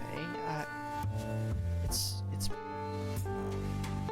when a normal mortal dreams at night, they step into a new plane, a new universe, an entirely different world of their own. We Kalashtar, we have that world. We don't enter into it when we sleep. We walk every day with that world in us. But yours is different. Still kind of keeping her distance and still having a look of fear, but also excitement toward you. She says, a dinner party is not such a place to have a conversation, but there's something about you. You're unique. You're special. Come to my biblioteca in Upper Dura at your convenience. I would love to teach you, educate you. But it's going to sound ominous and just, but just any darkness that you feel, negative thoughts, emotions, dreams, desires, fight them, because those aren't yours. Those aren't your desires. Fight them, Cornelius. Hold on. They're not mine. So you still didn't necessarily explain what a quarry was. Or whatever that's supposed to mean. That's the dreams, the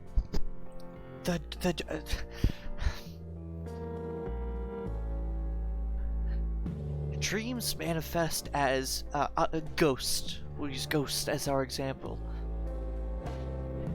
So you have a ghost of dreams that lives with you. And understanding that ghost, those dreams, it will change who you are. But not understanding those dreams might let those dreams run amok if they are not right. Because there are bad dreams. You know that there are nightmares. So, let me get this straight. I don't dream normally of my own. Are you saying that that Kalishtar carry dreams from other people, other things? Is that's kind of what that sounds like? I don't.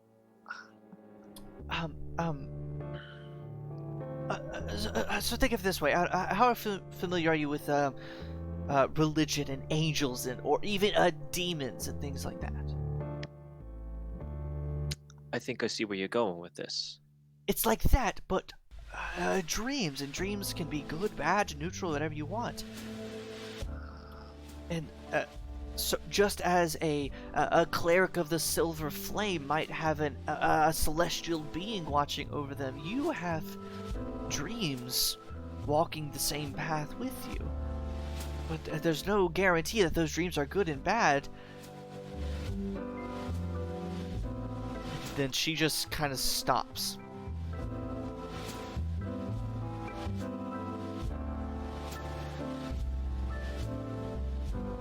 The facial expression, body language.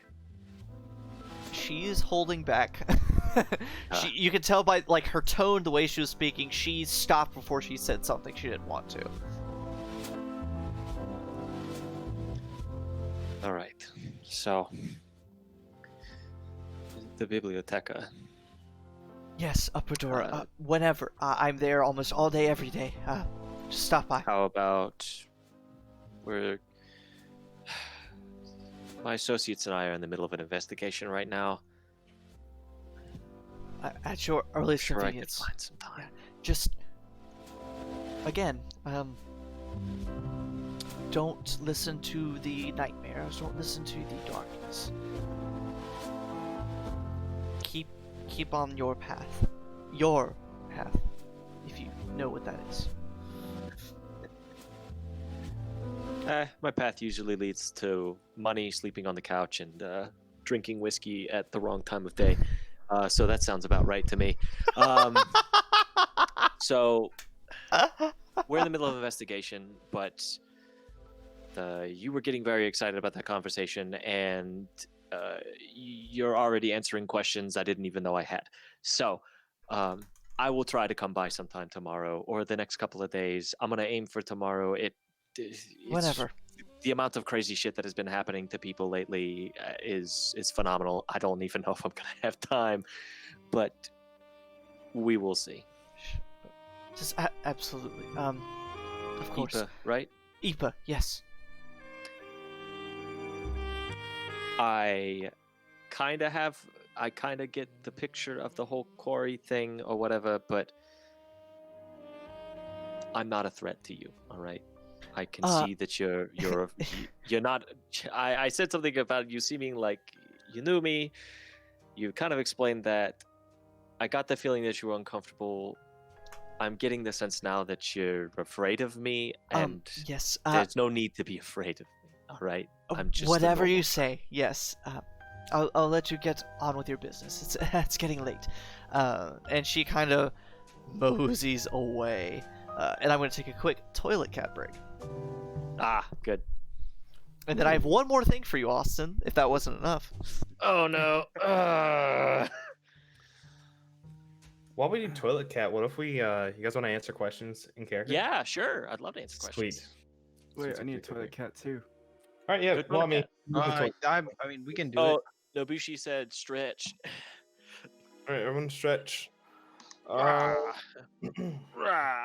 Starting going. There we go. All right. Well, in chat, ask us questions and we'll answer them in character.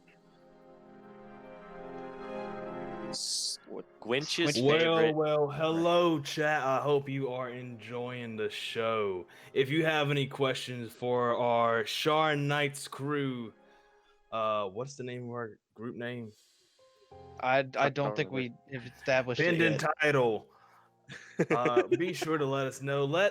If you have a question, be sure to put the character's name first. So it looks like we got a question. I'm assuming for Cornelius.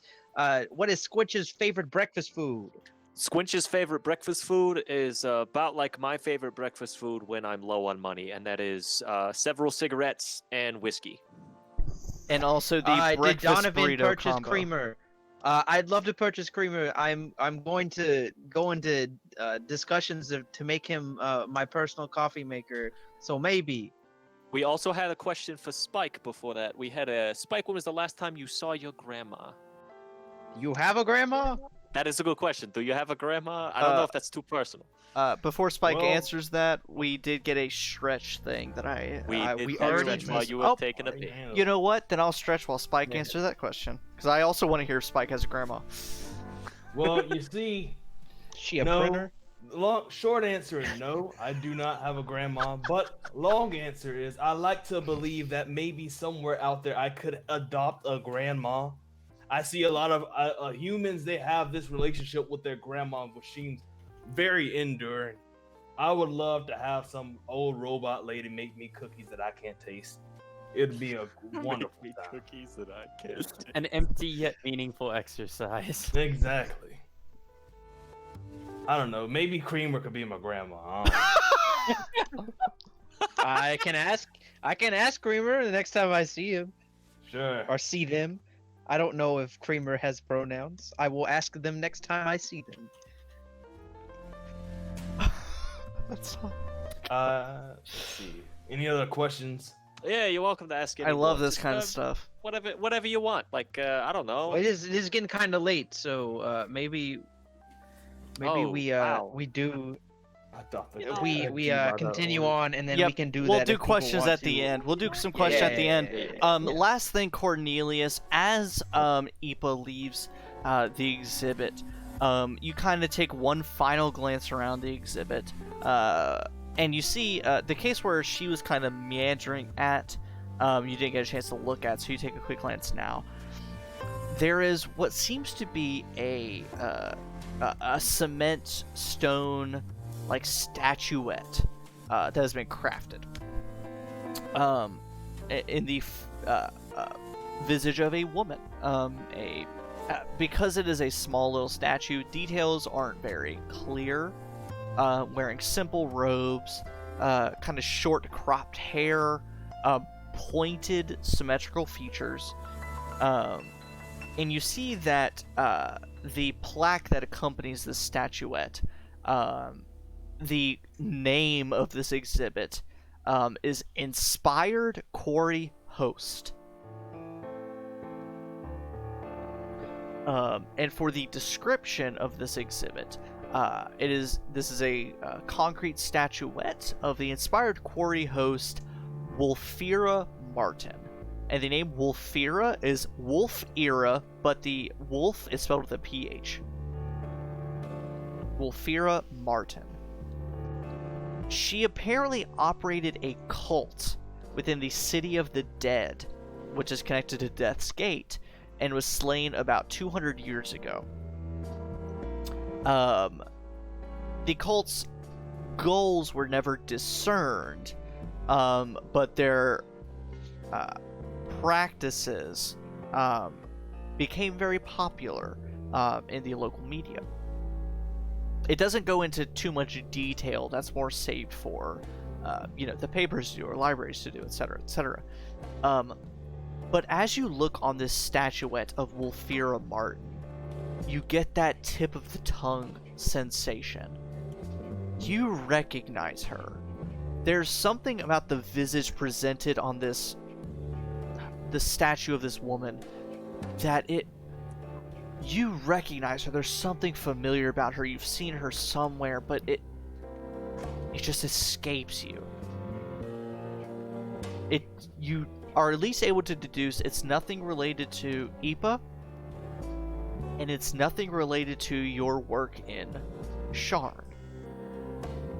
Like, you've not had this person come up to you asking for a case or anything like that. Like, this is some deep memory.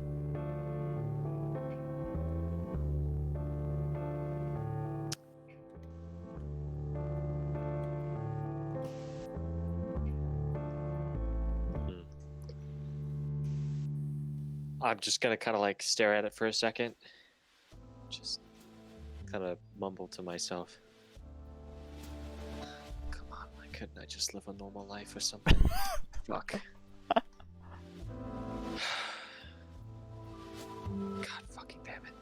and I just kind of like start walking back towards the lift area to try to find Wendelin. Yep. And I'm keeping all of this.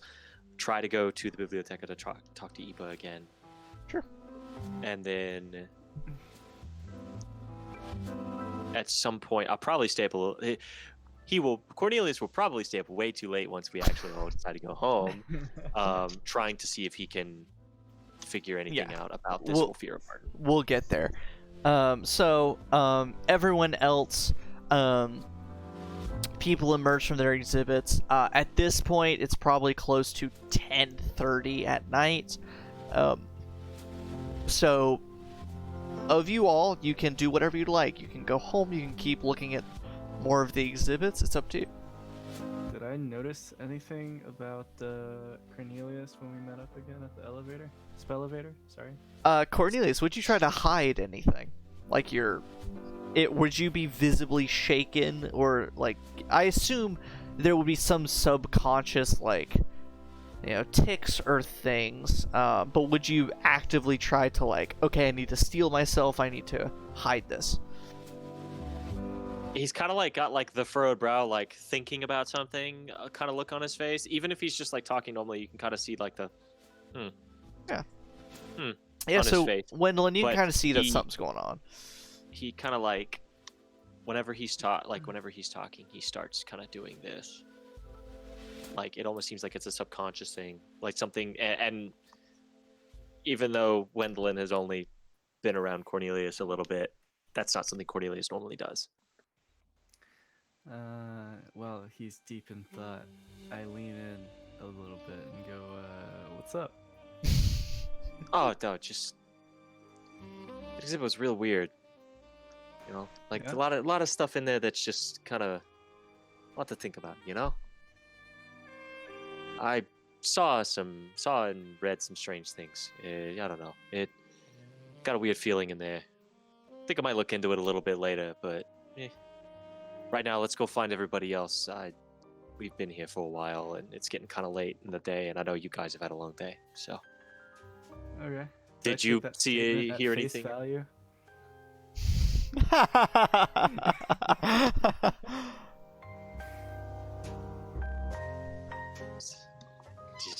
You said you wanted it. Wait, what? Do I take that as value? I don't know. That's up to you. If you want to make a contested check, you can, or I can just leave it up to you guys to roleplay it. It's up to you. Wendell's gonna ask us, like, yeah, what was weird about the exhibit? Oh, just it was the fiends, right? Yeah, it's a lot of strange artifacts in there, of course, but there was a map that was really, really old map pointing to a couple of places. One of those places, I feel like I heard of it at some point. I don't know. I looked at it. It seemed kind of familiar. It may be something I looked up at some point. Maybe something I read about. I don't know. And then that lady that Squinch told me about was in there, and she was acting real strange around me. I don't know. She seemed kind of apprehensive about being in the room with another person, I guess. I don't know. She just wouldn't look at me. She was trying to keep distance and stuff, and it was just a weird encounter, like you ever go to somewhere and you just have a really strange encounter, and you're like, why did this happen? What is up with this? But I mean, now I want to contest. Cornelius, make a deception check, I would say. I still have an inspiration just in case. And Wendelin, make an insight check. Damn, Wendell, you're so nosy. I don't have proficiency in deception, but I have a decent charisma modifier because I mean, I got a 10. I'm gonna use that inspiration. Are you kidding me? You rolled less than a 10? I rolled exactly a 10. I don't know who wins that. You know what? That's fair. Go ahead. Yep. I don't want to have to talk about it. Yeah, 12. Okay. 12. Yeah, 12. I rolled a 6 plus.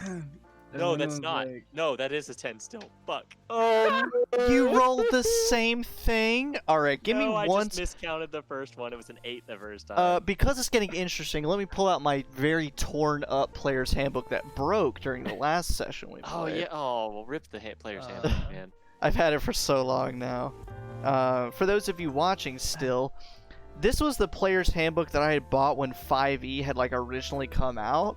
So it has like none of the errata rules corrected in it. It's like the OG player's handbook. And so last session, I think it was the last session, maybe the one before that, it fell off my desk and like completely ripped the spine of it.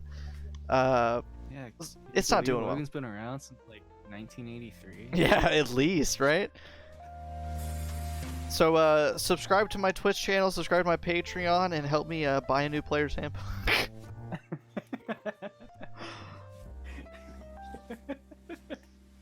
I could just no, that would be good. So I could just send you my errata PDF. The one that has all like the errata stuff in it already.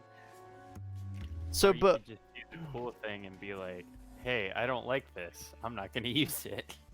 So, after a few moments,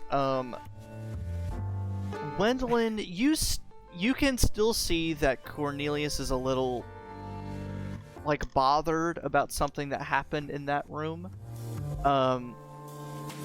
But you don't sense anything like crazy. Essentially, you make no progress in your attempt to discern more information. I lean a little bit closer. Maintaining eye contact. Man, Alan's really going for it, huh? Cornelius just kind of like slowly turns and looks at Wendolyn. How tall is Wendolyn? Am I looking up or down? How tall are you?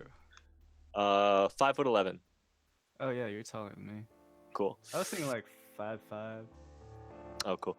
So I kind of like slowly turn and look down at Wendolyn as she's leaning closer and like trying to maintain eye contact and just go, are you all right? Because you're acting a little weird, and did something happen in your room? Because maybe she just likes you, man. You know, everyone's getting late tonight. Yeah. We were right. Yeah, well, you see, did you get her number? No, I did not, because usually women. Do numbers like exist? What?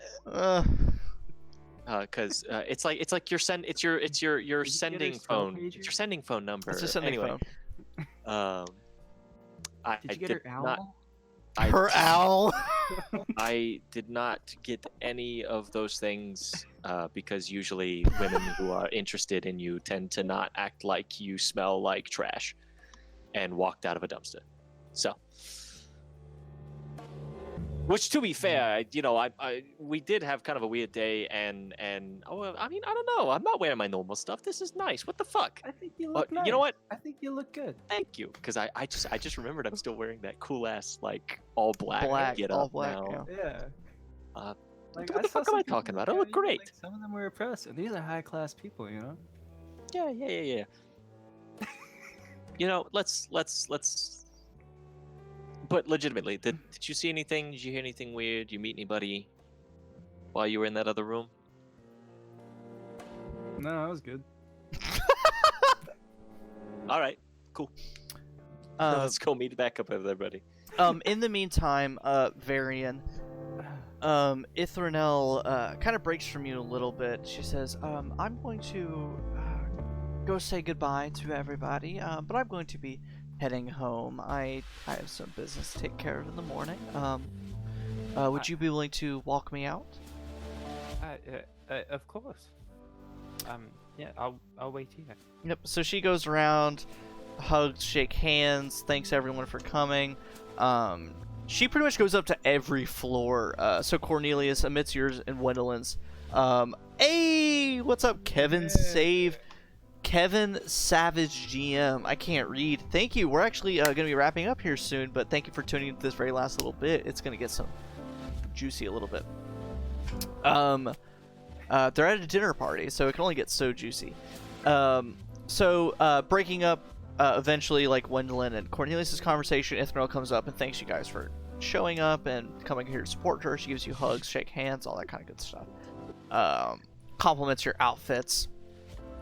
And when she returns to you, Varian, she says, "All right, I'm ready to go. My sky coach should be just down the way a little bit." And so you two exit the How old gallery. is Ithra now? She's elven, so she's like 300, 250, 300. How old Was is she elven or Varian? half elven? She's Did you say? elven. I may have Okay. said half elven earlier. She's elven. Excuse me. Okay. Correction. Cool. She is elven. But How old she's is Varian? Varian. 23, 24. Yeah. So she's the equivalent of like 26, 27. Like not much older, like relatively, than Varian. Okay. Or like your typical human years, effectively. But Varian, you walk her out of the gallery. It's raining. She kind of ducks under the awning a little bit outside the gallery. Can I use some sort of cantrip, like prestidigitation, to like, I don't know, shield us a little bit? Please do. Yes, you do. How romantic can we make this? She walks with you down the street a little bit. You're in the Platinum Heights. Fucking my uncle? Like, It's beautiful here in the Platinum Heights. It is. Okay. I can't wait for today. It's raining. There's some distant thunder. As Uh, our illustrious mod says, monogamy is overrated or is dead. Oh god. And so very. Oh, what did you say? What was that? She said banging. Nice. She's still hooked on your arm. You're getting closer to where her sky coach is parked. She reaches down and holds your hand for the rest of the way. And then as you get to the last bit of her sky coach, she gives you a nice big hug, kiss on the cheek, and she says, "Thank you for making the trip out here. It was very nice." Of course. It's been wonderful talking to you this evening. And you too. And she's standing too close. She's standing just a little too close. And then says, "Yeah, I hope to see you soon. I mean, you're an investigative agency. I mean, we're always looking for new artifacts. We might call on you to find something for us sometime." That would be amazing. Yeah, you know how to contact. I assume. Of course. She like leans in, gives you one last hug, kiss on the cheek, still kind of holds you close. She says, so get home safe.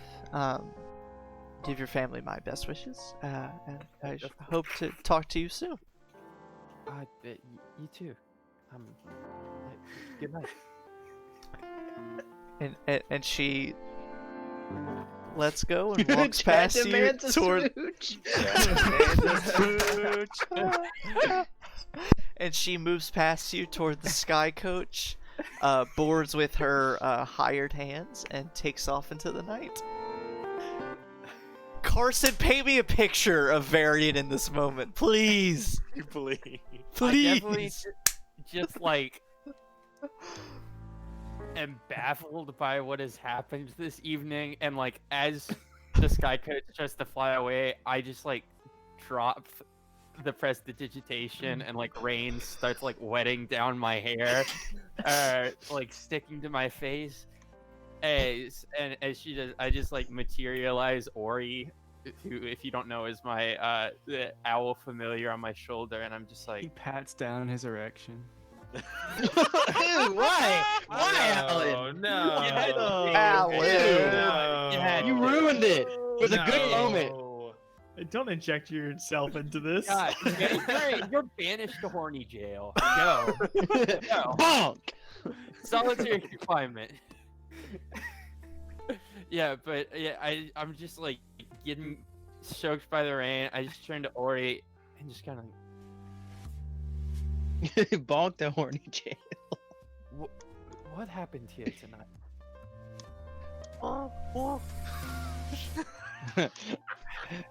Ori pulls that cigarette. I don't fucking know. Turns out Ori's actually. It's going so You fast. should have kissed her. You had the green light, the rain, the ambiance. Me too, bud. Me too, bud. Down. The rest of you kind of reconvene in the galleries. However, I guess I offered Varian the final scene. Spike, if there's any kind of final moments you would like to reenact as the night comes to a close. Did you just pop your knuckles? No. Oh, okay. I thought you just went. No. No, that's definitely not what just happened. It's okay. Don't worry about it. I gotta look at the clips. Hold on, I gotta look at the VOD. Okay, where are we right now? We're still on the second floor, I believe. You are somewhere within the Aurora Gallery. If you wanted to go around and look at some other exhibits, you may. But you and Kara are at least spending time together elsewhere in the gallery. You know, drinking, eating, if you'd like. Well, since no one's been murdered tonight, I'm going to turn to Kara and say, it's getting kind of late. Need a ride? Damn, I guess Back I'm to the Oak Towers? If you've got one, yeah, this rain, yeah, it's not gonna be good for the wood and metal. I think I can arrange something. And as we walk out, I take out my hover bike. My man. My man. I take out my hover bike and offer her a ride home. Yeah, you pop it out. Seats 2. She is shocked, and she kind of sits back and is like, "Oh." I feel like everyone else in the gallery, you glance out like the front door at Spike doing this, and you're like, "Nice, smooth move." I also like this vision of the scene as Spike peels away in the rain with Kara on the back of his bike. At the other end of the street, Varian looks on, soaked in rain, with his owl. And Spike and Kara peeling away to the Oak Towers. All by myself. I was gonna say something really mean, but I just imagine like we're driving by Varian and like we hit like a puddle. The water splashes. Just like how can Varian's night get worse? His friend splashes him with his bike. Hold on, let me pull out as something happens. Oh my god. Because I have unlimited points, I can do that. Oh, I was gonna do that because I've got so many points right Nah, now. because I like that a lot. So, Varian, you just let Ithranel take off in her sky coach. You're speaking to Ori, getting soaked by rain, and you get splashed with a puddle as Spike rides by on his arc cycle, and speeds by with Kara on the back. And the rest of us saw that. You're looking out the windows like, ooh. Yeah, well, fuck, I guess I'm walking home. I have a fucking sky coach. What do you mean? Oleg has a car, dude. Am I missing something? Did I miss? I want to walk outside after seeing that, and just like walk up, and be like, first time. Oh no. First time what? Getting hit by a puddle. With your friend's hover bike. That's specifically yes. First time. And I'll pop up prestidigitation and do the same thing that Varian was doing earlier. And just kind of like, yeah. I think it's about time we all went home. I think we all had a pretty interesting day. Is there anything else anyone wants to do as this night comes to a close? Yeah, I Hell want to no. pat Varian on the back. What was that, Oh, Alan? like, I want to pat Varian on the back. Okay, you pat Varian on the back. Oh, That's and I my wanna first see quote! Ruin. Let's go! Nice. And Austin, we about to say, or no, Travis was about to say something. Do you take it back? I'm looking in the chat and I'm looking at you, Travis. I'm gonna get you for that one. You gonna die, boy. I'm gonna get you for that one. I think you're muted, Travis. You're muted. You're muted. rip. Rip, rip, rip, rip, rip. Is there any way for me to use, like, Oh my god. Oh no. scorching ray to Do kind it, of do heat it. up? You know, like just kind of make sure that we warm off and dry off. Yeah. We just use prestidigitation. Ray. That's the only fire spell I have, so I'm using scorching ray. All right. Okay. I was told, of course I used fireball. Yeah, so Varian, after that, Heat.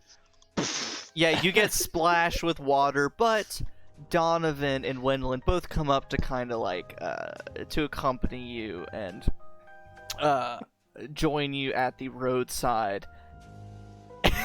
And I guess Travis, please describe what you do. I just take out these. I imagine that scorching ray isn't exactly like I literally just have rays of fire. Yeah, in my that's hand. not subtle. They're hand warmers. So I literally just I just flick my hand and there's just like rays of fire coming out, and I stick them to the like beside my car, and just kind of like go up and down before people go into my car so that they kind of dry off going in. Interesting. All right. Yeah. So you kind of set up a nice little like heated portal to dry people off and warm them up as they get into your car for a very rainy I've ride. never seen that spell used for quite that effect, but Before we get in, I'm gonna check for bombs. yeah, that would be a hell of a end. For sake of brevity, there's no bombs. Okay. That'd be Hey, a you killer can't blame a cliffhanger. guy No, for I'm asking. glad. such- I'm That'd be glad. such a killer cliffhanger. That would That be was such a literally killer a thing that cliffhanger. happened. Oh, So- You did get bombed today. That did happen. You did yeah. literally get bombed today. do you? I think so, Logan just wanted our party to have a good night. And we spent the whole What a night being concept. paranoid. I still have another scorching ray. I only used two to dry you off. Would you like me to shoot Cornelius off of his car? Would that make you feel better? What? Or I'm did not you say on Spike? anything. You say Yeah, no, Spike? shoot Cornelius. Spike. Shoot Shoot Cornelius. Spike off. Shoot I mean, if Cornelius. you Don't shoot me. if you really, I guess if you really want to fuck up his day, I mean, he's really got some mojo going right now. Did you see that slick move? Like Varian got whipped, but I mean, it was a little. I'm sick. pretty sure he's not the only one. If you know Very what I got mean. wet. But, you know, Okay, I don't. I I was want to clarify. on It's you not that like it's it's not like I saw Varian and was just like, let me destroy this man's night. I was driving by. yeah, Spike did a fucking Let Spike get laid. You know what? I'll just fire the last one up into the sky. Kara's like, oh, do you know that guy? And Spike's like, never seen him before. Never seen that man before in my life. So, to wrap this up, you guys, the remainder of you all board Oleg's Sky Coach as through the rain and thunder and lightning keep. Oh, I go see Roan. Oh yeah! Wendolyn does not board the Sky Coach. Wendolyn has alternate plans. Everyone else, you board Oleg's Sky Coach and you're dropped off at your respective homes or whatever locations you would like to go to. And I retrieve Squinch before we leave. you retrieve Squinch, and he's not invisible. He's going around bragging about his tuxedo and all sorts of stuff. That'd be so bad if I left him here. That'd be so funny. Oh, God. Then Uh, again, he could steal that Delkir shit for Oleg. True. Wendolyn, as you arrive at the Grey Dragon Inn close to 11 o'clock, just make a charisma check. And we'll kind of do a quick, expedited Fade to Black scenario.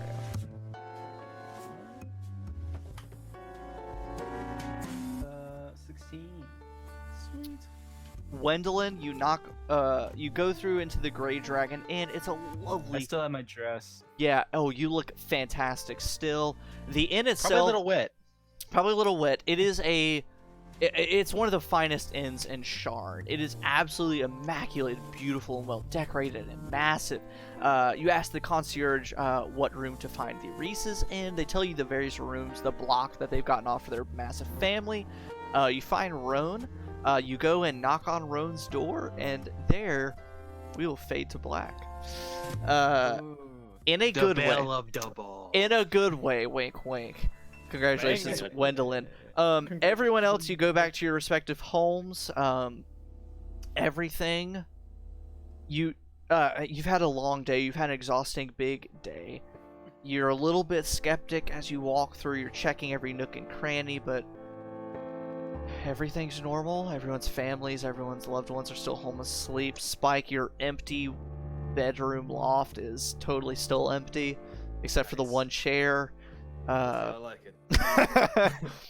But everyone, you return to your homes and you have a very well-earned long rest. I have one question. Yes? I do have a question. Yes, you have a question. When I get there, does Virtue happen to be crashing at the office? No. Okay, because I was going to ask her to help me. And in fact, you have not seen her in a little while. Interesting. But everyone, you get a well-deserved long rest. And what level are you guys right now? Remind me. 7. You go home for a well-deserved long rest after one of the longest days of your lives. And you're level 8 now. I don't know what I'm going to do with that. But feat number 2, let's go! Nice. Me too, buddy. Congratulations. Thank you. Oh, thank hey, you. Logan. Oh, man. Yes, Austin. After everything that just happened in the Fiend room and all that shit, level 8, I think now, I think that is strangely worked out appropriately for that feat that we talked about. Oh, yep, that does work out quite perfectly. I love it. I'm down. Fucking fantastic. Oh yeah, ability Bet. swapper. Yeah, so if you guys, for the sake of funsies and being recorded live, if you want to go and roll for hit points and shout it out to the universe. Oh no. Yeah, Austin, no. you're about to. If you roll a 1, you get to re-roll it. That's the rules. It's not actually the rules, but it's my rules. It would be my luck that I would roll a 2 instead. I got a Alright, let's do this. 7. Nice. All right. Which I dice will also do? got a 7. I got an 8. Oh, Max, baby! I'm going to trust that my very first D8 is going to get me through. Oh, baby. It's a 6. Nice. Pretty good. Hey. Plus Score that. improvement. What ability score am I There are a bunch more feats that just got added with Tasha's. Yes, I got a 6. I have not brushed up on the new Tasha's feats, but I trust you all. If there's one that you want, just let me know and I'll research it a little bit. Make The sure bad thing is- I'm familiar with it for when we play.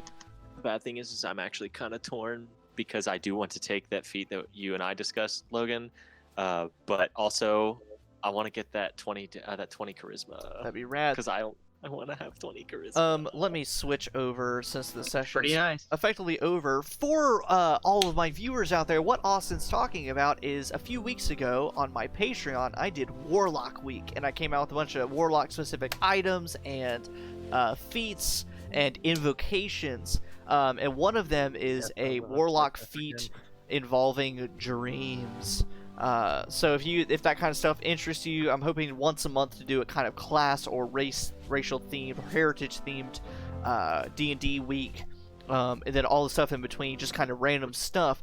And actually, the lovely magical motorcycle that our friend Spike drives, I came out with the magical item stat block, or the statistics for that, on my Patreon. So for $3 a month, you can get some sweet tabletop RPG content to use in your own home games, and you can see some exclusive stuff that we do here, reproduced in the Patreon for your own benefits. While they are calculating their new level stuff, I'm gonna show off my cat. he's gonna show everyone off your cats. Big cat My cat, energy. he's wiggly. He's wiggly. I don't want to have to go find No, him. that's I fine. get another spell. Yeah, There you go. 8th I get level, you start 2 getting some more. cool stuff. Hello. Cat's doing his thing. I don't want to Yeah, bother he does him. not want to be on camera right now. I apparently. just got a promo. It's already in my panels on my Twitch channel, but I am professionally dungeon mastering or game mastering on startplaying.games. right now I have an introduction to Call of Cthulhu one-shot series where we make characters and we run an introductory adventure to just get figure out what the game is about and figure out if we like it and stuff.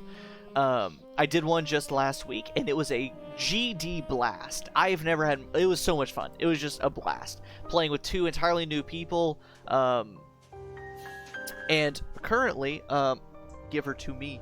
One of the players that I played with last week, he has signed up to play with me again on the same one-shot here in the upcoming few weeks. So go on and play with us. It's going to be so much fun. I love playing Call of Cthulhu. It's just a blast. And everyone say hi to Lyra. She is very sleepy. Mira! Hi, sleepy. Yeah. Meep more. She is avoiding my kisses. But yeah, good choice. Come play Call of Cthulhu with us, and as you will see in my panels, I also have a few little things of some future campaigns to look out for. Because I hope to professionally DM a little bit more in the future, because it's just so much fun to play with some new people. On top of that, some more new announcements. You can find a lot of the normal announcements in my Twitch stuff. I have formally stepped down to part-time in my job, so I will have a lot more time to do more Twitch things and do more D&D tabletop RPG things. So just check out my social media, check out my Twitch for some more stuff about that. I should be streaming some more video games, and there is one very special person in the chat right now that I'm going to do a little shout out, a little future shout out. There is a future D&D campaign I'm looking to stream. What I'm really looking to do is do a series of different story arc streams. So we have our standard Sharn Nights campaign, and then later on in the week we'll have sort of shorter story arcs, whether it be one-shots or trying out new systems or whatever else. And so I am waiting to hear back from certain important peoples, but I am hoping to start a sort of eldritch horror themed D&D campaign with someone very special in the chat. You know who you are, Contraption. And he was streaming earlier today, but I don't think he's streaming now. I will be reaching out to Daniel Buchan as well. But it's going to be a more nitty-gritty eldritch horror D&D campaign, using a campaign kit created by some other people. I have contacted them, so something to maybe look out for is that campaign along with some giveaways with them. It's gonna be really some cool stuff. But yeah, my players, do you have any cool things to say about your level up stuff? I haven't decided what feat I want to take. If you have suggestions, D&D, hit me up with them. I already have Keen Mind, and I'm not trying to I don't think I have any stat increases I really need. So if you have suggestions, I'm looking at you, Bradley. You know things. You know things. We have 19 viewers right now at the very end of our stream. What is happening? That's amazing. Go to bed. That's bananas. Hey, thank you, Nobushi Noe, for gifting some subs. Oh, word? Yes, he gifted one to Miss Estrella. Oh, yes, it is now the end of the stream. Shout outs once more to Mr. Owls, who is streaming this stream right now, because that's what his channel is. He's also been streaming a lot of random games recently, Phasmophobia. You were streaming one game really recently that I had not heard of, Alan. The Banner Saga? Is that Yes, that was it. I had not seen the Banner Saga, but you were streaming that. Yeah. Should I talk about it? If you want to. If you want to promote, or if you just want to move on. Yeah. I mean, I just kind of do whatever. I still haven't figured out a schedule yet. If you know Alan, that's pretty consistent with his brand. Yeah. Can't compare. That tracks. Yeah, that tracks. Yeah. I mean, I might do some SP Shallow Praise. I might do some Phasmagoria later. Phasma what? Goria? Yeah, Phasmagoria this game. I never remember the name. Phasmophobia. Okay, I thought that was Phasmophobia? I thought that was like a mod for Phasmophobia where it's like gorier for some reason. I was like, what? That sounds Ew. rad. I just could never remember the name. Banner Saga, it's honestly one of my favorite games in a long while. Yeah, I can never remember the name of it. Small. And it's like a turn-based strategy, but also it's like a story of like, based off of sort of like Norwegian mythologic stuff. Oh, that's cool. And they're like escaping some like, catastrophic events. Yeah, it's really cool. All that Genshin is rotting your brain, mod. I mean, right? We'll get to our mod in a moment. Hashtag too many waifus. Xylo never plays. It is the regular me throwing it to you for announcements and you not knowing what to say. So Xavier, what do you have to promote? Well, things for me to promote.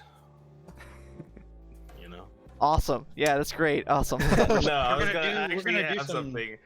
drunk I actually have Genshin soon, something. right? So one thing I've been doing, check out my Twitch channel. It's Yes, Xylo Xylo plays. Plays. Yeah. But I'm also starting to upload more stuff to my YouTube channel. I'm uploading VODs so they can stay there, but I'm also trying to upload edited content and Awesome. things that are, because I'm like, I want to have a YouTube channel, but one that's not just, oh, this is just a stream if you missed it, So check that out. Same thing, Xylo Plays. As well as I do have a Discord server as well too. So if you want to see that, you can do that too. All on my channel. With a recommendation on a VOD you should watch. We played Monster Prom. Very own Oleg, Travis. Me and Xavier and Travis and our lovely mod Rachel. We all played Monster Prom. It was a lot of fun. Watch it and specifically pay attention to the end and send Travis private messages that say "No yaoi for you." Yes, please watch the Monster Prom VOD. It's so good. Don't hurt me. Rip. Poor Travis getting dunked on. Yes. Yes, Meg, I'll stream Hades too. I'll do that too. You gotta get on the Hades train. Trust me, I'm on it. Oh, he's on the train. Yeah. Speaking of Nobushi Nueve, I have, it's not public yet, but I have uploaded almost all of our episodes of Sharn Nights so far.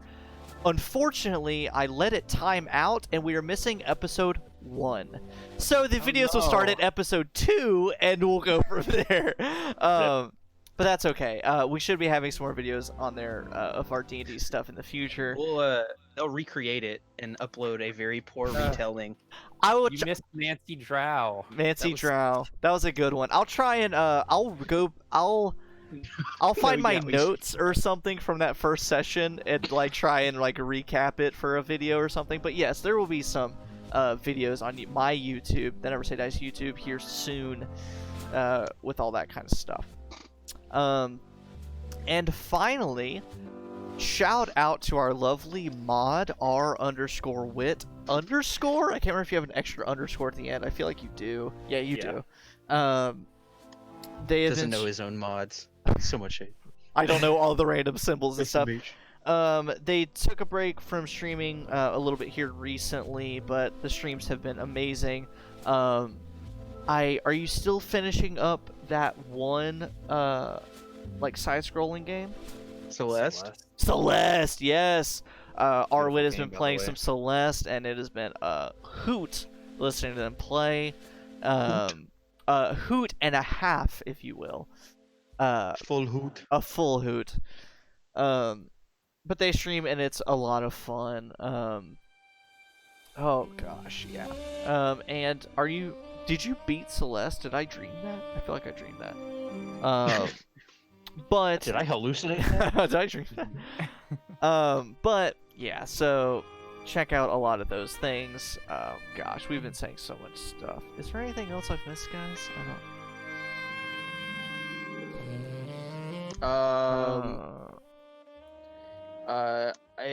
If anybody has questions, I guess, that they want to ask us. Yeah, if you want to ask, we can just go to. We can do that for the next 5 minutes, I guess. If you have questions for our player characters. I was also gonna say hi. I Austin. stream twice now. Same deal. I don't know a schedule, and I play stuff. If you ever want to I know play Warhammer everything and there is Destiny. to know about Destiny, watch Austin streams, and you will learn So more much. than your brain is able to comprehend. And also, if anybody in Lord, chat baby. happens to play Destiny on PC, I'm always looking for more people to play with. Yeah, play Destiny with Austin. He's It's very also still good. Torch 666 on Steam. Haha. Haha. Hashtag play Destiny with Austin. Hashtag no push yaoi it for up. Travis. Hashtag Misty punch. Wow. 1% in this country It's cannot just- control all of the yaoi. We must redistribute We it. will not let Travis manipulate the yaoi supply What? any longer. So I kind of have a bounce off question from Nobushi Nueve's question. It's a similar question, but what is Oleg's like guilty tinkering like hobby? toys. Like, what is the thing that he really enjoys tinkering on, or like whenever he's trying to relax, what does he tinker on? Like that kind of thing. I mentioned it earlier, but I think that Oleg's like favorite thing at home is his like robotic cat pet that he created when he was younger, That named Catherine. And boo. And Is it Catherine or is it just No. Catherine? it's Catherine. It's just Catherine. It's what does he based look on like? A Catherine. monster? Oh, Catherine. It's like half Like that's tentacles and half metal. Like One leg is longer than all the others, and it like walks around and like falls down. No, it's the only thing that's not like very like creepy. It's just a normal cat. Not it's a overtly cat he made. horrible. No, it's a cat when he was made when he was super Just young. for real friends from 2002. Yeah, I was about to say I have a guilty confession to make. I had one of those weird robot cat things when I was a kid. fair. Oh god, those Cat things! is Oh so no! That was And I also had, terrible. like I was like all about some cats when I was a kid too. So like I had like stuffed cats and like a robot cat. It was kind of weird actually. I now that like think this back. picture of Austin. Can we get like a character based on this?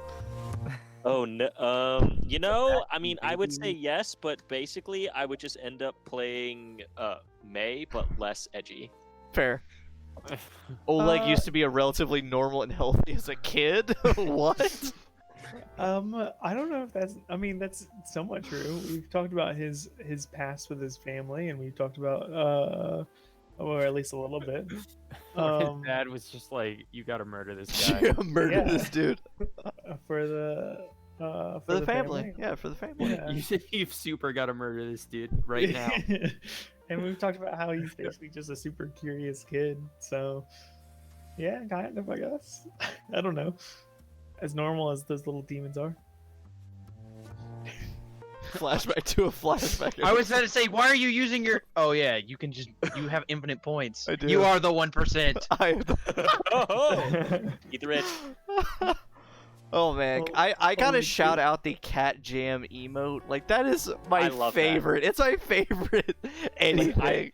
Is there an the actual only emote thing- happening there? Because Yeah. all Yeah, that's... because if you look at the side screen where like the chat comes back up on the video screen, you'll see it. Oh, And that's the thing. That's what makes me the saddest about it is that we can't see that while the interface is up with all of our portraits and our character pictures Yeah, and stuff. thanks.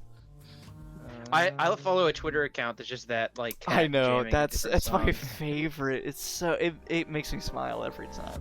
Just